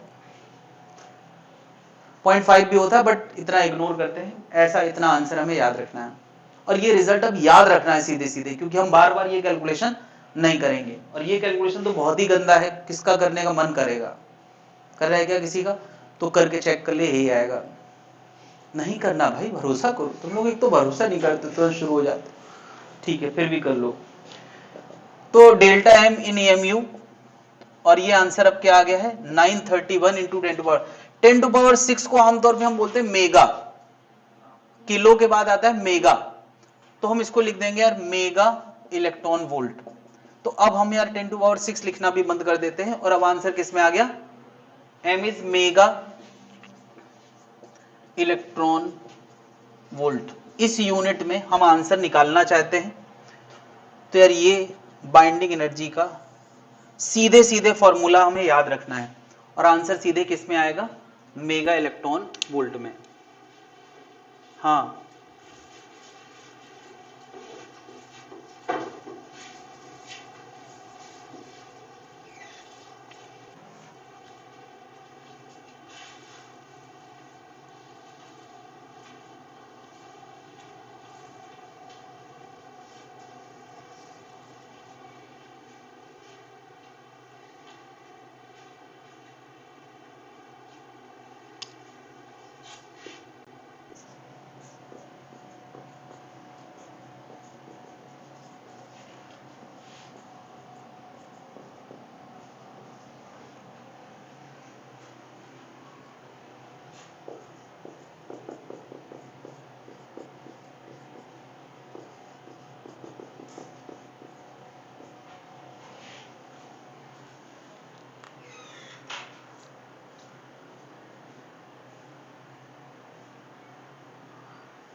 क्वेश्चन है क्लोरीन न्यूक्लियस की बाइंडिंग एनर्जी बताना है। अगर ये पूरी बात समझ में आई है तो मैं चाहता हूं कि इस एग्जाम्पल के लिए भले कैलकुलेटर का यूज करें, बट स्टेप पूरे फॉलो करके आंसर निकालें।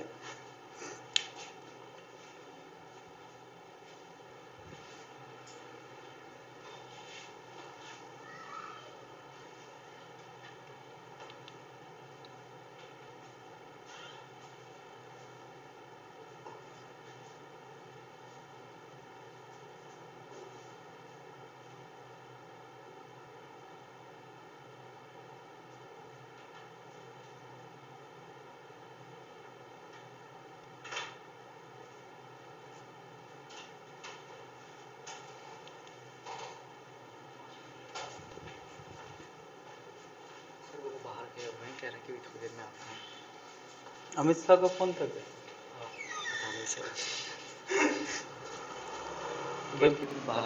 ठीक, कोई बात। और कौन इतना पावरफुल हो सकता है?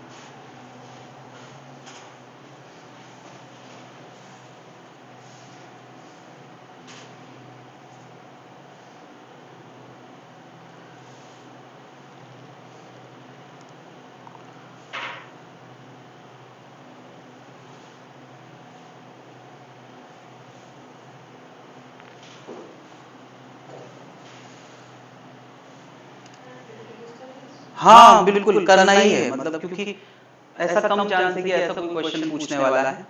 बस मुझे कॉन्सेप्ट में कनेक्टिविटी बनाए रखने के लिए एग्जाम्पल देना पड़ा है।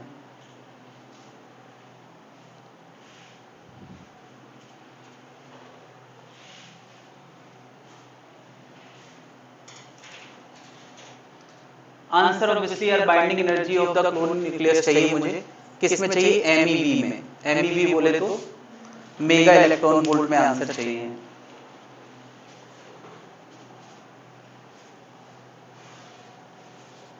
बी बोले तो बैचलर ऑफ इंजीनियरिंग तो नहीं समझ रहे हैं, ये बाइंडिंग एनर्जी है।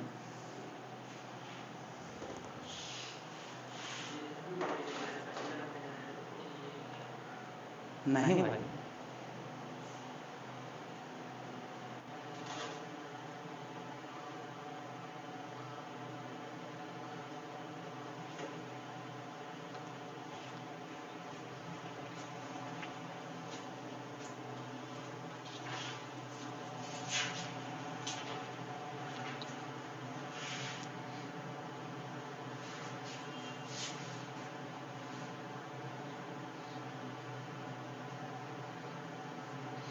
थैंक गॉड कि 2 लोग टिक गए हैं तो मैच अच्छा चला गया। ईशान किशन, हार्दिक पांड्या 82, 87।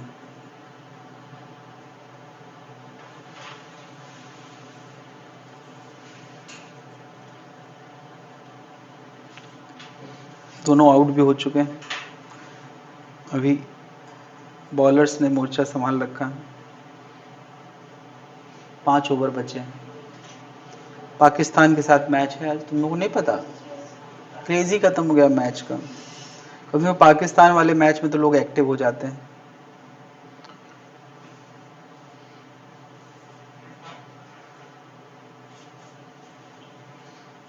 ना रोहित चला, ना कोहली चला, ना शुभमन गिल चला।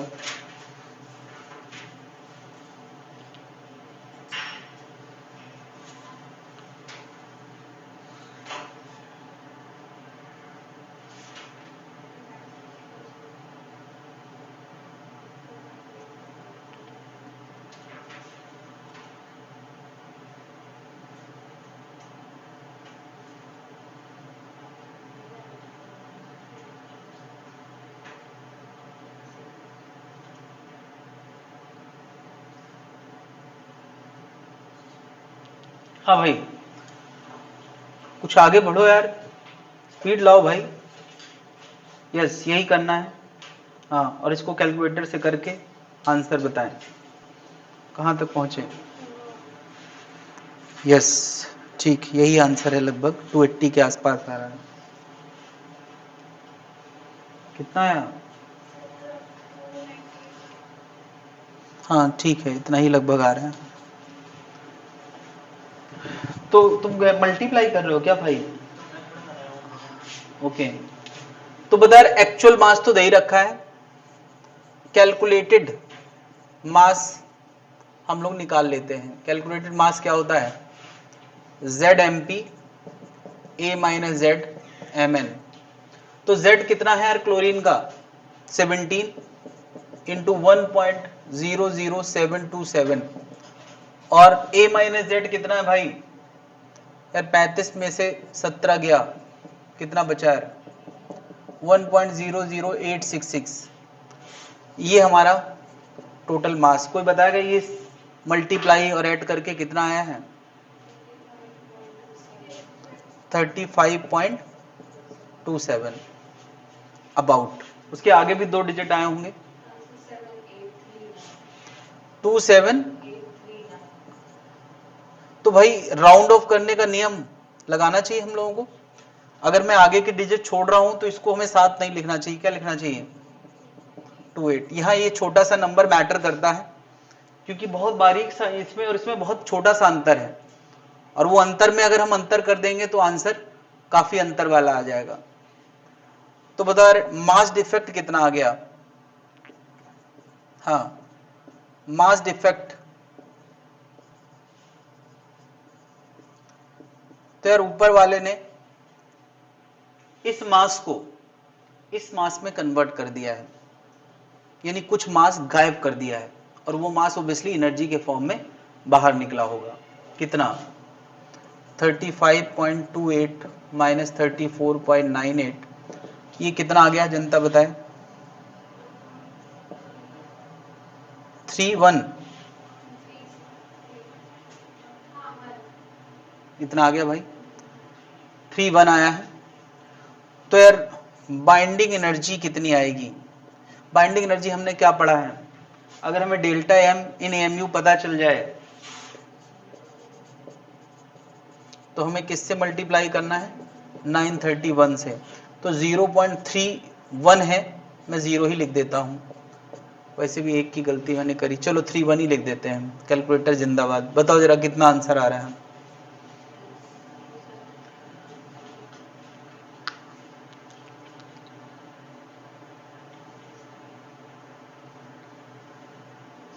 नाइन 31 इंटू 0.31, ये लगभग आ रहा है 288.61। तो मैं यार इसको और राउंड ऑफ करके लगभग कितना लिख देता हूँ? 290, या तुम कहो तो 289 लिख दो, मेगा इलेक्ट्रॉन वोल्ट। कंफर्म करे जरा।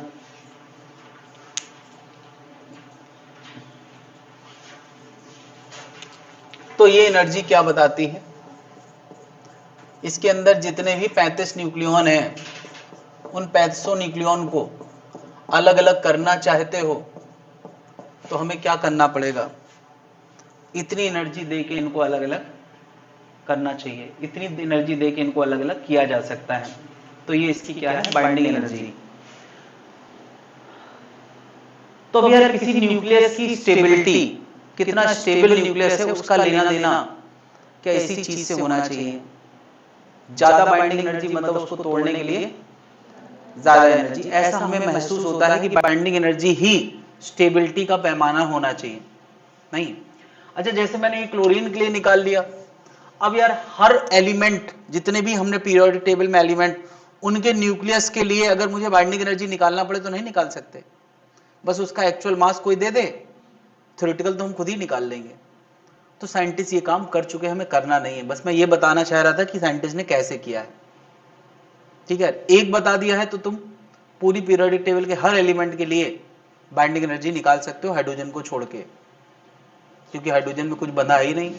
अरे एक प्रोटॉन है, वो किसी के साथ बंधा ही नहीं, तो क्या बाइंडिंग एनर्जी? वो तो इंडिपेंडेंट प्रोटॉन होगा। क्या जनता समझ पा रही है मैं क्या बात कर रहा हूं? पूरे एलिमेंट की बाइंडिंग एनर्जी अब तक निकाली जा चुकी है। जनरली देखा क्या जाएगा, जैसे जैसे ज्यादा न्यूक्लियॉन होते जाएंगे तो उनको बांधे रखने के लिए ऊपर वाले को ज्यादा इंतजाम करना पड़ेगा। यानी जैसे जैसे हम भारी न्यूक्लियॉन की बात करेंगे वैसे वैसे बाइंडिंग एनर्जी भी उनकी बढ़ेगी। तो क्या बाइंडिंग एनर्जी स्टेबिलिटी का पैमाना है? तो नहीं है, इसमें थोड़ा और ट्विस्ट है। जैसे मैं कह दूं यार कि 4 न्यूक्लियॉन को बांधे रखने के लिए कुछ 80 मेगा इलेक्ट्रॉन वोल्ट की एनर्जी आई है, 4 के लिए 80 और 8 के लिए 100 है। किसको ज्यादा स्टेबल बोलोगे, 4 वाले को या 8 वाले को? यार 4 वाले को। लॉजिक क्या है कि यार 4 के लिए 80 का इंतजाम है और 8 के लिए 100 का इंतजाम है, तो पर न्यूक्लियॉन के हिस्से में वो जो तोड़ने वाली एनर्जी है वो किस में ज्यादा होगी? 4 वाले में। ये कुछ ऐसी बात है कि यार एक फैमिली में 4 लोग मेंबर हैं और उनकी फैमिली इनकम 80,000 रुपए महीना है, तो पर पर्सन इनकम कितनी है? 20,000। और एक फैमिली में 8 लोग हैं और 1 लाख की इनकम है, तो कौन ज्यादा सुखी परिवार होगा? हाँ, 4 लोगों वाला है नहीं। इसी तरह से यहां बाइंडिंग एनर्जी, ये कितने फैमिली मेंबर को बांधे रखने वाली एनर्जी है? यार क्लोरीन के कितने फैमिली मेंबर्स हैं? क्लोरीन के परिवार में कितने फैमिली, क्लोरीन के न्यूक्लियस परिवार में कितने फैमिली मेंबर्स हैं? 35। यानी 35 मेंबर को बांधे रखने के लिए ये एनर्जी है। तो कम मेंबर के लिए कम एनर्जी होना चाहिए, नहीं। तो हमें यार स्टेबिलिटी का पैमाना बाइंडिंग एनर्जी से नहीं लाना चाहिए, बल्कि बाइंडिंग एनर्जी पर न्यूक्लियॉन के हिसाब से हम तय करेंगे। अगर 35 को बांधे रखने के लिए इतनी है और 20 को बांधे रखने की बात करें तो कम आना आएगा, लेकिन 20 को बांधे रखने वाला अगर 200 हो जाए तो मैं कहूंगा नंबर कम हुआ है लेकिन बाइंडिंग एनर्जी ज्यादा कम नहीं हुई है। तो इसका मतलब 20 को बांधे रखने के लिए अगर 200 है तो पर के हिस्से में लगभग 20 आएगा, नहीं 10 आएगा, 10 आएगा, और यहां पर के हिस्से में 10 से भी कम आएगा। तो जिसमें पर न्यूक्लियॉन ज्यादा एनर्जी होगी वो ज्यादा स्टेबल। तो यार बाइंडिंग एनर्जी निकालना अभी हमने सीखा है। अब मैं बात करने वाला हूं बाइंडिंग एनर्जी पर न्यूक्लियॉन, एनर्जी पर न्यूक्लियॉन। अगर कभी बाइंडिंग एनर्जी पर न्यूक्लियॉन निकालना हो तो बड़ा आसान है। बाइंडिंग एनर्जी में क्या डिवाइड करना है, नंबर ऑफ न्यूक्लियॉन्स। तो बाइंडिंग एनर्जी तुम्हारी कितनी आ गई है, पहले तो ये फॉर्मूला नोट कर लें, और इस फॉर्मूले को अब हम इस एग्जांपल में अप्लाई करने वाले हैं। 290 में किससे डिवाइड करना है, 35 से। तो बाइंडिंग एनर्जी पर न्यूक्लियॉन लगभग कितनी आ रही है, 8 पॉइंट, बोलो कितनी आ रही है, 290/35।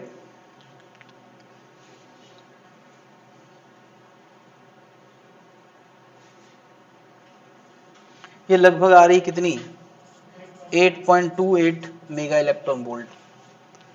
समझ में आई बात। पर के हिस्से में 8.28 मेगा इलेक्ट्रॉन वोल्ट ये बाइंडिंग एनर्जी आई है।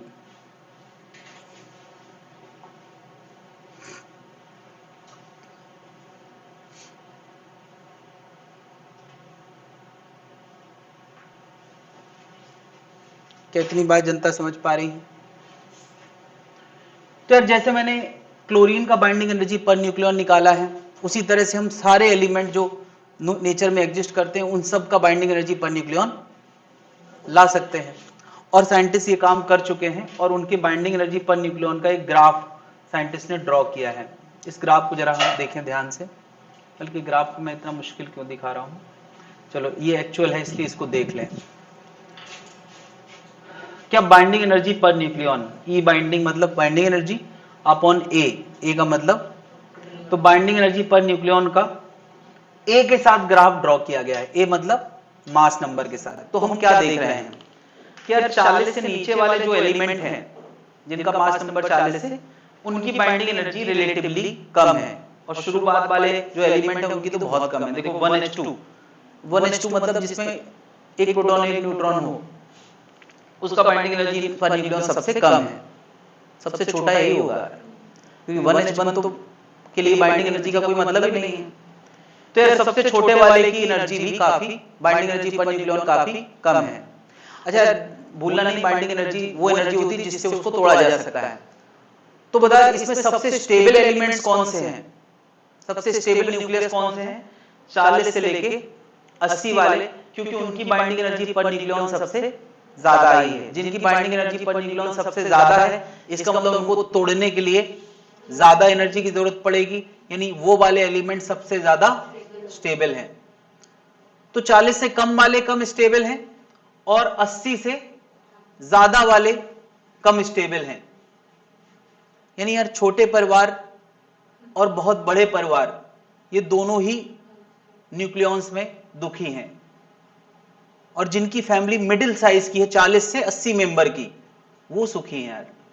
नहीं, कम से कम ग्राफ देख के हमें यही समझ आता है। इंसानों में जो स्लोगन चलता है वो चलता है छोटा परिवार सुखी परिवार, लेकिन न्यूक्लियॉन्स की फैमिली में स्लोगन क्या चलता होगा, मध्यम परिवार सुखी परिवार। क्यों, छोटे परिवार वाले की भी बाइंडिंग एनर्जी पर न्यूक्लियॉन कम है और बहुत बड़े परिवार भी, तो ये दुखी लोग हैं यार।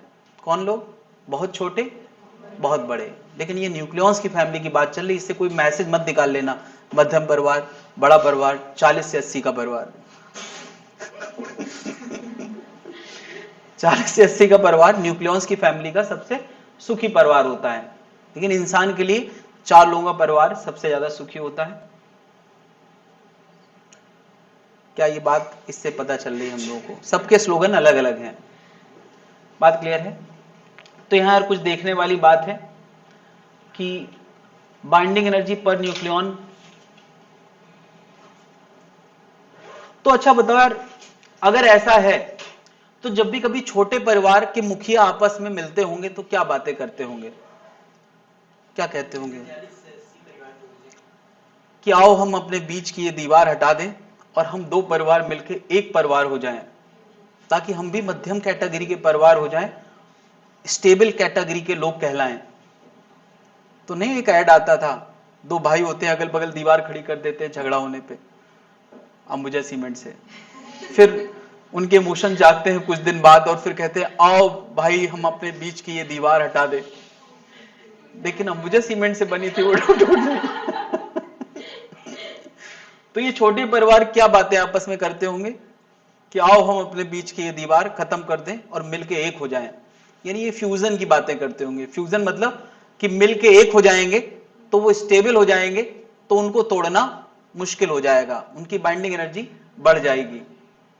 और बड़े परिवार क्या बातें करते होंगे, तो बड़े परिवार पहली बात तो दूसरे के मुखिया से बातें नहीं करते होंगे, वो अपने में उलझे रहते होंगे। अरे यार जिसका 238 की फैमिली मेंबर है वो क्या बाहर लेके जाए, अपना ही परिवार संभाल ले। तो उनके मुखिया अपने घर ही वालों की बैठक निकालते होंगे और कहते होंगे सुनो तुम 4 निकलो इधर से, तुम 6 निकलो इधर से।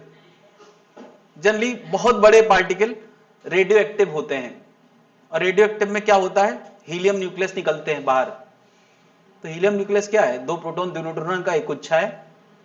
यानी क्या होता होगा यार, पूरे लोग बैठते होंगे 238 लोग और आपस में तय करते होंगे इन चारों को बाहर निकालो, इन चारों को, तो वही जो निकलते हैं वही रेडियो एक्टिविटी प्रोसेस है, ये होता है यार। तो बड़े परिवार ऐसे अपने आप को स्टेबल करने का प्रयास करते हैं। बेसिकली रेडियो एक्टिविटी एक तरीका है जिससे वो स्टेबल होते हैं, और ब्रेक भी किए जा सकते हैं। तो जब हम किसी बड़े न्यूक्लियस को ब्रेक करते हैं तो उसको क्या बोलते हैं, फिजन। तो यार फिजन के जरिए भी न्यूक्लियस अपने आप को स्टेबल बना सकते हैं, और फ्यूजन के जरिए भी न्यूक्लियस अपने आप को स्टेबल बना सकते हैं। क्या ये दो रिक्वायरमेंट पहले तो समझ में आए, क्यों फिजन क्यों फ्यूजन। अरे छोटे परिवार मध्यम परिवार बनाना चाहते हैं इसलिए फ्यूजन करना चाहते हैं, और बड़े परिवार टूट के मिडिल साइज का परिवार बनाना चाहते हैं तो वो क्या करना चाहेंगे, फ्यूजन करना चाहेंगे। मैं यहां पे एक रफली ग्राफ बना रहा हूं,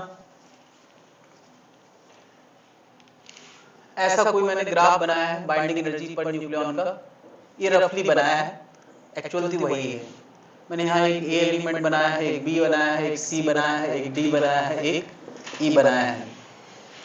मैं एक रिएक्शन लिख रहा हूं, बताओ ये रिएक्शन संभव है या नहीं है। बताओ अच्छा ए और बी मिलके, यार ये मोस्ट स्टेबल है यार, क्या सी बना सकते हैं या नहीं बना सकते हैं। ये कौन सा प्रोसेस है, ये फ्यूजन है।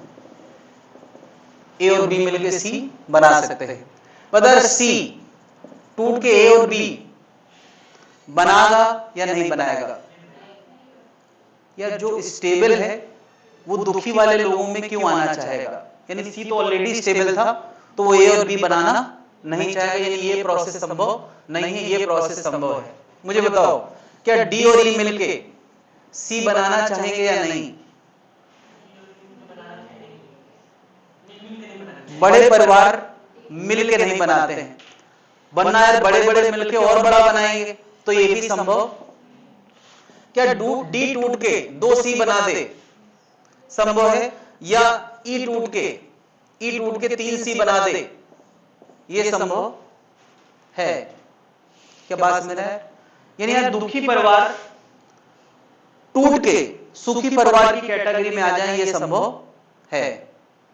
क्या बात समझ रहा है। तो ये इसको क्या कहेंगे, इस घटना को क्या कहेंगे, फिजन। फिजन क्या जनता समझ पा रही है क्या हो सकता है। अच्छा कोई भी प्रोसेस हो, चाहे फ्यूजन हो तब भी साथ में एनर्जी निकलती है, चाहे फ्यूजन हो तो भी साथ में क्या निकलती है, एनर्जी निकलती है। कोई भी प्रोसेस होगा तो साथ में क्या निकलेगा, एनर्जी निकलेगा। तो यार 2 डेफिनेशन मैंने इन्वॉल्व करी है, एक है न्यूक्लियर फिजन। न्यूक्लियर फिजन की डेफिनेशन क्या बनी, जब एक हैवी न्यूक्लियस हल्के न्यूक्लियस में टूट जाता है दैट इज फिजन, और जब 2 छोटे nucleus lighter nucleus combine to form a heavy nucleus तो वो क्या है, फ्यूजन। एक एग्जांपल मैंने दिया है, ये नोट कर लें, 2 डेफिनेशन लिख दें, ये एग्जांपल नोट कर लें।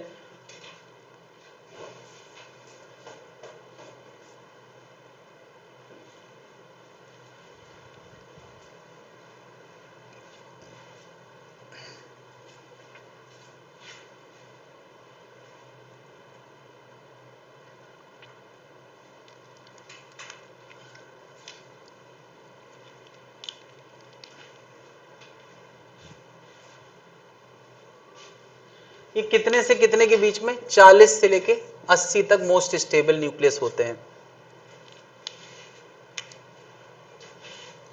A बराबर 42, A बराबर 80 न्यूक्लियस आर मोस्ट स्टेबल, सबसे ज्यादा स्टेबल इसी के बीच में होते हैं।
तो उसमें पॉजिटिव है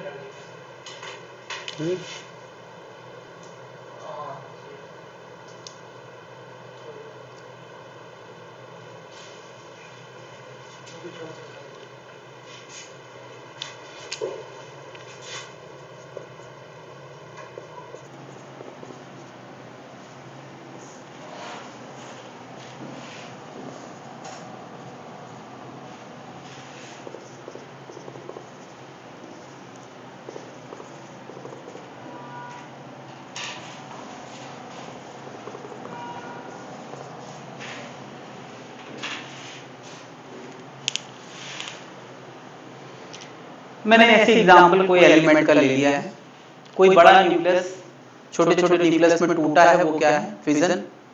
और कोई छोटा छोटा न्यूक्लियस मिलके बड़ा न्यूक्लियस बनाया है मिडिल साइज का, तो वो क्या है, फ्यूजन। ये सारा कुछ नोट कर लिया है भाई लोग। यहाँ पे देखा है 1H1 यानी हाइड्रोजन के 4 एटम मिलके क्या बनाते हैं, हीलियम। तो ये क्या हो गया, फ्यूजन। पता है ये घटना कहाँ होती है यार, ये घटना सूरज में होती है। सन में हाइड्रोजन के मॉलिक्यूल मिल मिलके, हाइड्रोजन के एटम्स मिल मिलके क्या बना रहे हैं, हीलियम। और जब ये हाइड्रोजन मिलके हीलियम बनता है तो क्या निकलता है, एनर्जी निकलती है। यार जब भी कोई स्टेबल और एटम बनता है, अच्छा बताओ स्टेबल एटम बनने का मतलब क्या है, कि अब उसको तोड़ना और मुश्किल है, पहले कम मुश्किल था। इसका मतलब कि स्टेबल बनाते समय ऊपर वाले ने उससे और ज्यादा एनर्जी निकाल ली, वही एनर्जी तो बाहर निकलती है। क्या ये बात अभी मैं और कायदे से समझाऊंगा, पहले इतना समझे। जब भी कोई फिजन होगा तो भी इसीलिए होगा कि एनर्जी निकले, जब भी कोई फ्यूजन होगा तब भी इसीलिए होगा ताकि एनर्जी निकले। और एनर्जी निकलेगी तो इसका मतलब कि स्टेबिलिटी और बढ़ेगी, यानी प्रोडक्ट हमेशा क्या होगा, ज्यादा स्टेबल होगा। क्या जनता ये बात समझ पा रही है? इसको नोट कर लें पहले पूरा, फिर यहां आते हैं जरा।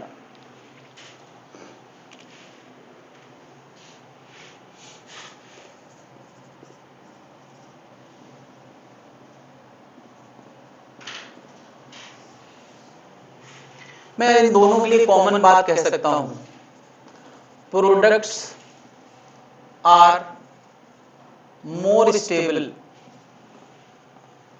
Then reactant.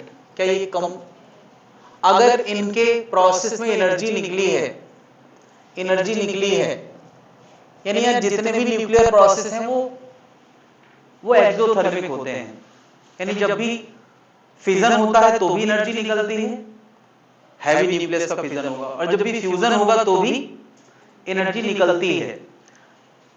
हम लोग यार अपने प्रैक्टिकल माहौल में जो भी न्यूक्लियर पावर प्लांट या दुनिया में कुछ भी बम कुछ भी चलाते हैं, वो फिजन वाले होते हैं या फ्यूजन वाले, वो फिजन वाले होते हैं। यानी हमने आज तक अगर कुछ कंट्रोल करना सीखा है तो फिजन करना सीखा है, फ्यूजन करना अब हमारे बस की बात। चाइना एक एक्सपेरिमेंट कर रहा है, वो सूरज से 10 गुना ज्यादा टेम्परेचर क्रिएट करके फ्यूज कराने में लगा हुआ है। उसका मानना है कि हम फ्यूज कराना सीख जाएंगे तो जो है फ्यूजन वाली एनर्जी भी पैदा होने लगेगी। बट अभी तक फ्यूजन कराना हमारे बस का नहीं रहा है। फ्यूजन बहुत एक्सट्रीम कंडीशंस में किया जाता है और वो एक्सट्रीम कंडीशंस स्टार्स के अंदर मौजूद होती हैं।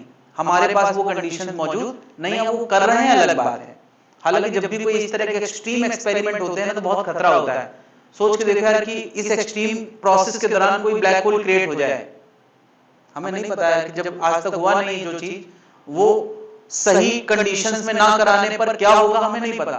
और दुनिया तो बहुत एकदम चाकू की नोक पे टिकी है कि सब कुछ अभी है तो है, कुछ भी एक डिस्टर्बेंस कहीं पे आ जाए तो सब कुछ खत्म हो सकता है। अभी कोरोना ने कितना डिस्टर्बेंस ला दिया। सोच के देखो यार कि अगर कोई प्रोसेस ऐसा, कोई एक्सट्रीम लेवल का एक्सपेरिमेंट, एक अभी कुछ दिन पहले एक तुमने एक्सपेरिमेंट सुना होगा जिनेवा में, एक अभी 10 साल लगभग पहले की बात है। जिनेवा में कोई मशीन है, वहां पे 2 प्रोटॉन को क्लॉकवाइज एंटी क्लॉकवाइज घुमा के आपस में टकराया गया। नहीं सुना है? अच्छा, तुम लोग उस समय छोटे थे तो सुनते नहीं होगे इस तरह की बातें, कार्टून नेटवर्क देख रहे होगे। तो वो प्रोटॉन को तोड़ने की पहली बार कोशिश करी थी। पूरी अर्थ में कहीं भी प्रोटॉन टूटा हुआ नहीं पाया जाएगा, नहीं, लेकिन प्रोटॉन को तोड़ने की कोशिश करी गई। तो उस समय बहुत सारे साइंटिस्ट ये खतरा जता रहे थे कि टूटने के बाद क्या होगा, गॉड नोज, हम लोग जानते नहीं, क्योंकि हमने कभी देखा ही नहीं, ऐसा एलिमेंट एग्जिस्ट ही नहीं करता। टूटने के बाद क्या होगा, उसके बाद जो हुआ था उसको गॉड पार्टिकल नाम दिया गया था। सुना कि नहीं? गॉड पार्टिकल, प्रोटॉन टूटने के बाद जो फील्ड क्रिएट हुई थी उसको गॉड, हिग्स बोसॉन, तुम लोग पता नहीं, साइंस से कोई मतलब ही नहीं रखते हो, ये सब हुआ था। तो सोचो कि अगर ऐसा टक्कर के दौरान एक छोटा सा ब्लैक होल क्रिएट हो जाए। ब्लैक होल का नेचर क्या होता है कि वो अपने जैसी चीज, पहले मास को खींचता है और अपने जैसा बना लेता है। वो खींच के अपने जैसा बनाने का सिलसिला चालू करता, तो पहले तो वो सेटअप को लेता, फिर साइंटिस्ट को लेता, फिर लैब को लेता, फिर बस्ती को लेता, फिर अर्थ को लेता, और फिर अर्थ के सोलर सिस्टम को भी ले डूब सकता था। कौन जानता है कि ब्लैक होल कैसे बनता है। तो कुछ एक लिमिट मुझे लगता है कि होना चाहिए, नहीं तो एक्सपेरिमेंट करते करते अपना तमाशा खुद ही ना बन जाए इंसान। हो सकता है, मतलब कौन जानता है। खैर, तो यार प्रोडक्ट हमेशा स्टेबल होंगे, रिएक्टेंट कम स्टेबल होगा। अच्छा बताओ, अगर मैं कह रहा हूं कि प्रोडक्ट के साथ साथ एनर्जी निकली है, तो क्या प्रोडक्ट का मास ज्यादा होगा या रिएक्टेंट का मास ज्यादा होगा? किसका मास ज्यादा होगा? किसका मास ज्यादा होगा, रिएक्टेंट का या प्रोडक्ट का? सब मिला के सारा मास रिएक्टेंट का और सारा मास प्रोडक्ट का अगर मिला दिया जाए तो किसका मास ज्यादा होना चाहिए? तुम अपने लॉजिक से मुझे बताओ, किसका ज्यादा होना चाहिए? रिएक्टेंट का ज्यादा होना चाहिए। पता है क्यों? क्योंकि रिएक्टेंट से प्रोडक्ट बना है और साथ में क्या निकला है, एनर्जी। तो क्या जितनी एनर्जी निकल गई वो मास से ही तो निकली होगी, तो क्या उतना मास प्रोडक्ट में कम हो गया होगा, क्योंकि वही मास किसमें बदल गया है, एनर्जी में। तो क्या मैं कह सकता हूं मास of reactant will be greater then mass of product? नहीं। तो क्या अब हम मास डिफेक्ट की बात कर सकते हैं? इस बार मास डिफेक्ट क्या होगा, mass of reactant minus mass of product. Obviously यार ये भी एएमयू में ही आएगा, ये क्या आ गया, मास डिफेक्ट। तो अब अगर यहां कोई बोले क्यू वैल्यू या एनर्जी रिलीज्ड, एक ही बात होती है यार, और एनर्जी रिलीज्ड, कितनी एनर्जी रिलीज हुई होगी, तो तुम बता सकते हो यार क्या? फिर से वही डेल्टा एम, हाँ डेल्टा एम सी स्क्वायर, या तुम ऐसे लिख सकते हो यार डेल्टा एम इन एएमयू के साथ क्या, 931 मेगा इलेक्ट्रॉन वोल्ट। क्या जनता समझ पा रही है? मास में जो कमी आई है रिएक्टेंट प्रोडक्ट में, रिएक्टेंट से प्रोडक्ट बनते समय वही मास तो एनर्जी में बदला है। क्या बात में है? अच्छा मुझे बताओ, रेस्ट मास एनर्जी किसकी ज्यादा होगी? रेस्ट मास एनर्जी समझते हो? अगर पूरे मास को एनर्जी में कन्वर्ट कर दिया जाए, किसकी ज्यादा होगी? अरे सीधी बात, जिसका मास ज्यादा उसकी रेस्ट मास एनर्जी ज्यादा। तो अगर मैं कहूं कि क्यू वैल्यू एनर्जी रिलीज और कैसे निकाली जा सकती है, और कैसे निकाली जा सकती है, rest mass energy of reactant minus rest mass energy of product. क्या ये बात समझ रहे हो यार मैं क्या कह रहा हूं? अरे यही तो तुमने यहां भी किया है, mass of reactant minus mass of product into क्या, सी स्क्वायर। भाई rest mass energy of reactant क्या होगा, mass of reactant into C square, और ये क्या होगा, mass of product into C square. तो यही तो आएगा यार, क्या बात समझ रहा है? तो अगर ऐसे हम कर सकते हैं, एक और तरीका है एनर्जी रिलीज निकालने का। यार एक तरीका ये निकाला है, एक तरीका मैंने ये बताया है, और एनर्जी रिलीज का एक और तरीका है, एनर्जी रिलीज्ड। मुझे बताओ बाइंडिंग एनर्जी उसकी ज्यादा होती है जिसको तोड़ना मुश्किल होता है। तो बताओ रिएक्टेंट को तोड़ना मुश्किल होगा या प्रोडक्ट को तोड़ना मुश्किल होगा?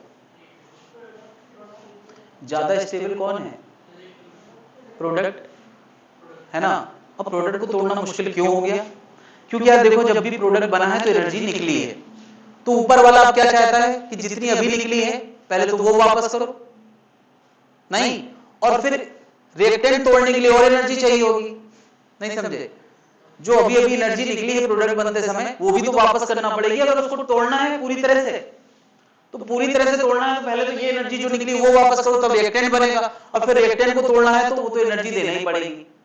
तो बाइंडिंग एनर्जी हमेशा किसकी ज्यादा होगी? प्रोडक्ट की। क्यों? वो स्टेबल है, वो बनने के लिए ही तो एनर्जी निकली है, स्टेबिलिटी पाने के लिए। तो यार अगर मुझे बाइंडिंग एनर्जी की मदद से एनर्जी रिलीज निकालना हो तो हमेशा किससे किसको घटाओगे? Binding energy of product minus binding energy of reactant. सीधी सी बात है कि रिएक्टेंट को तोड़ना के मुकाबले प्रोडक्ट को तोड़ना मुश्किल है, और ये मुश्किल इसीलिए बढ़ी है क्योंकि एनर्जी निकली है। तो कितनी निकली होगी? जितना तोड़ना मुश्किल हुआ है। जितना तोड़ना मुश्किल हुआ है उतनी एनर्जी निकली होगी। 3 तरीकों से हम एनर्जी रिलीज्ड निकाल सकते हैं।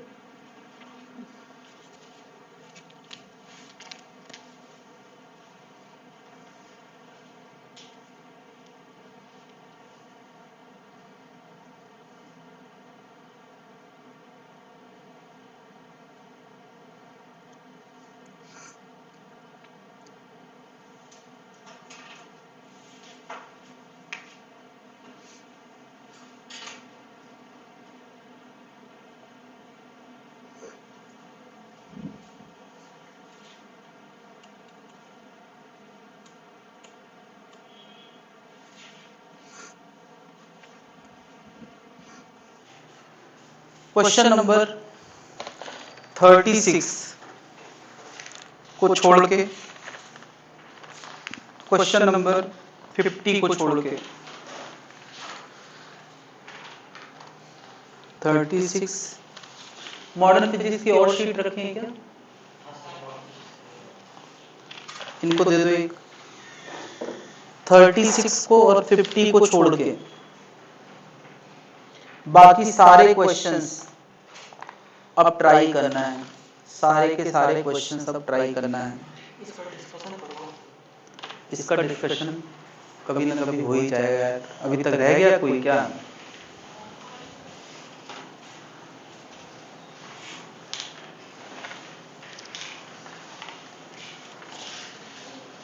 ये न्यूक्लियर वाला टॉपिक है यहाँ से, तो एक से लगा के सारे क्वेश्चंस ट्राई करना है जो आज पढ़ा है उसके बेस पे। मैंने कौन कौन से मना किए अभी?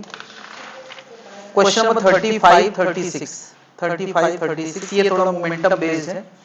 35, 36 नहीं करना है, इसके अलावा 50 नहीं करना है।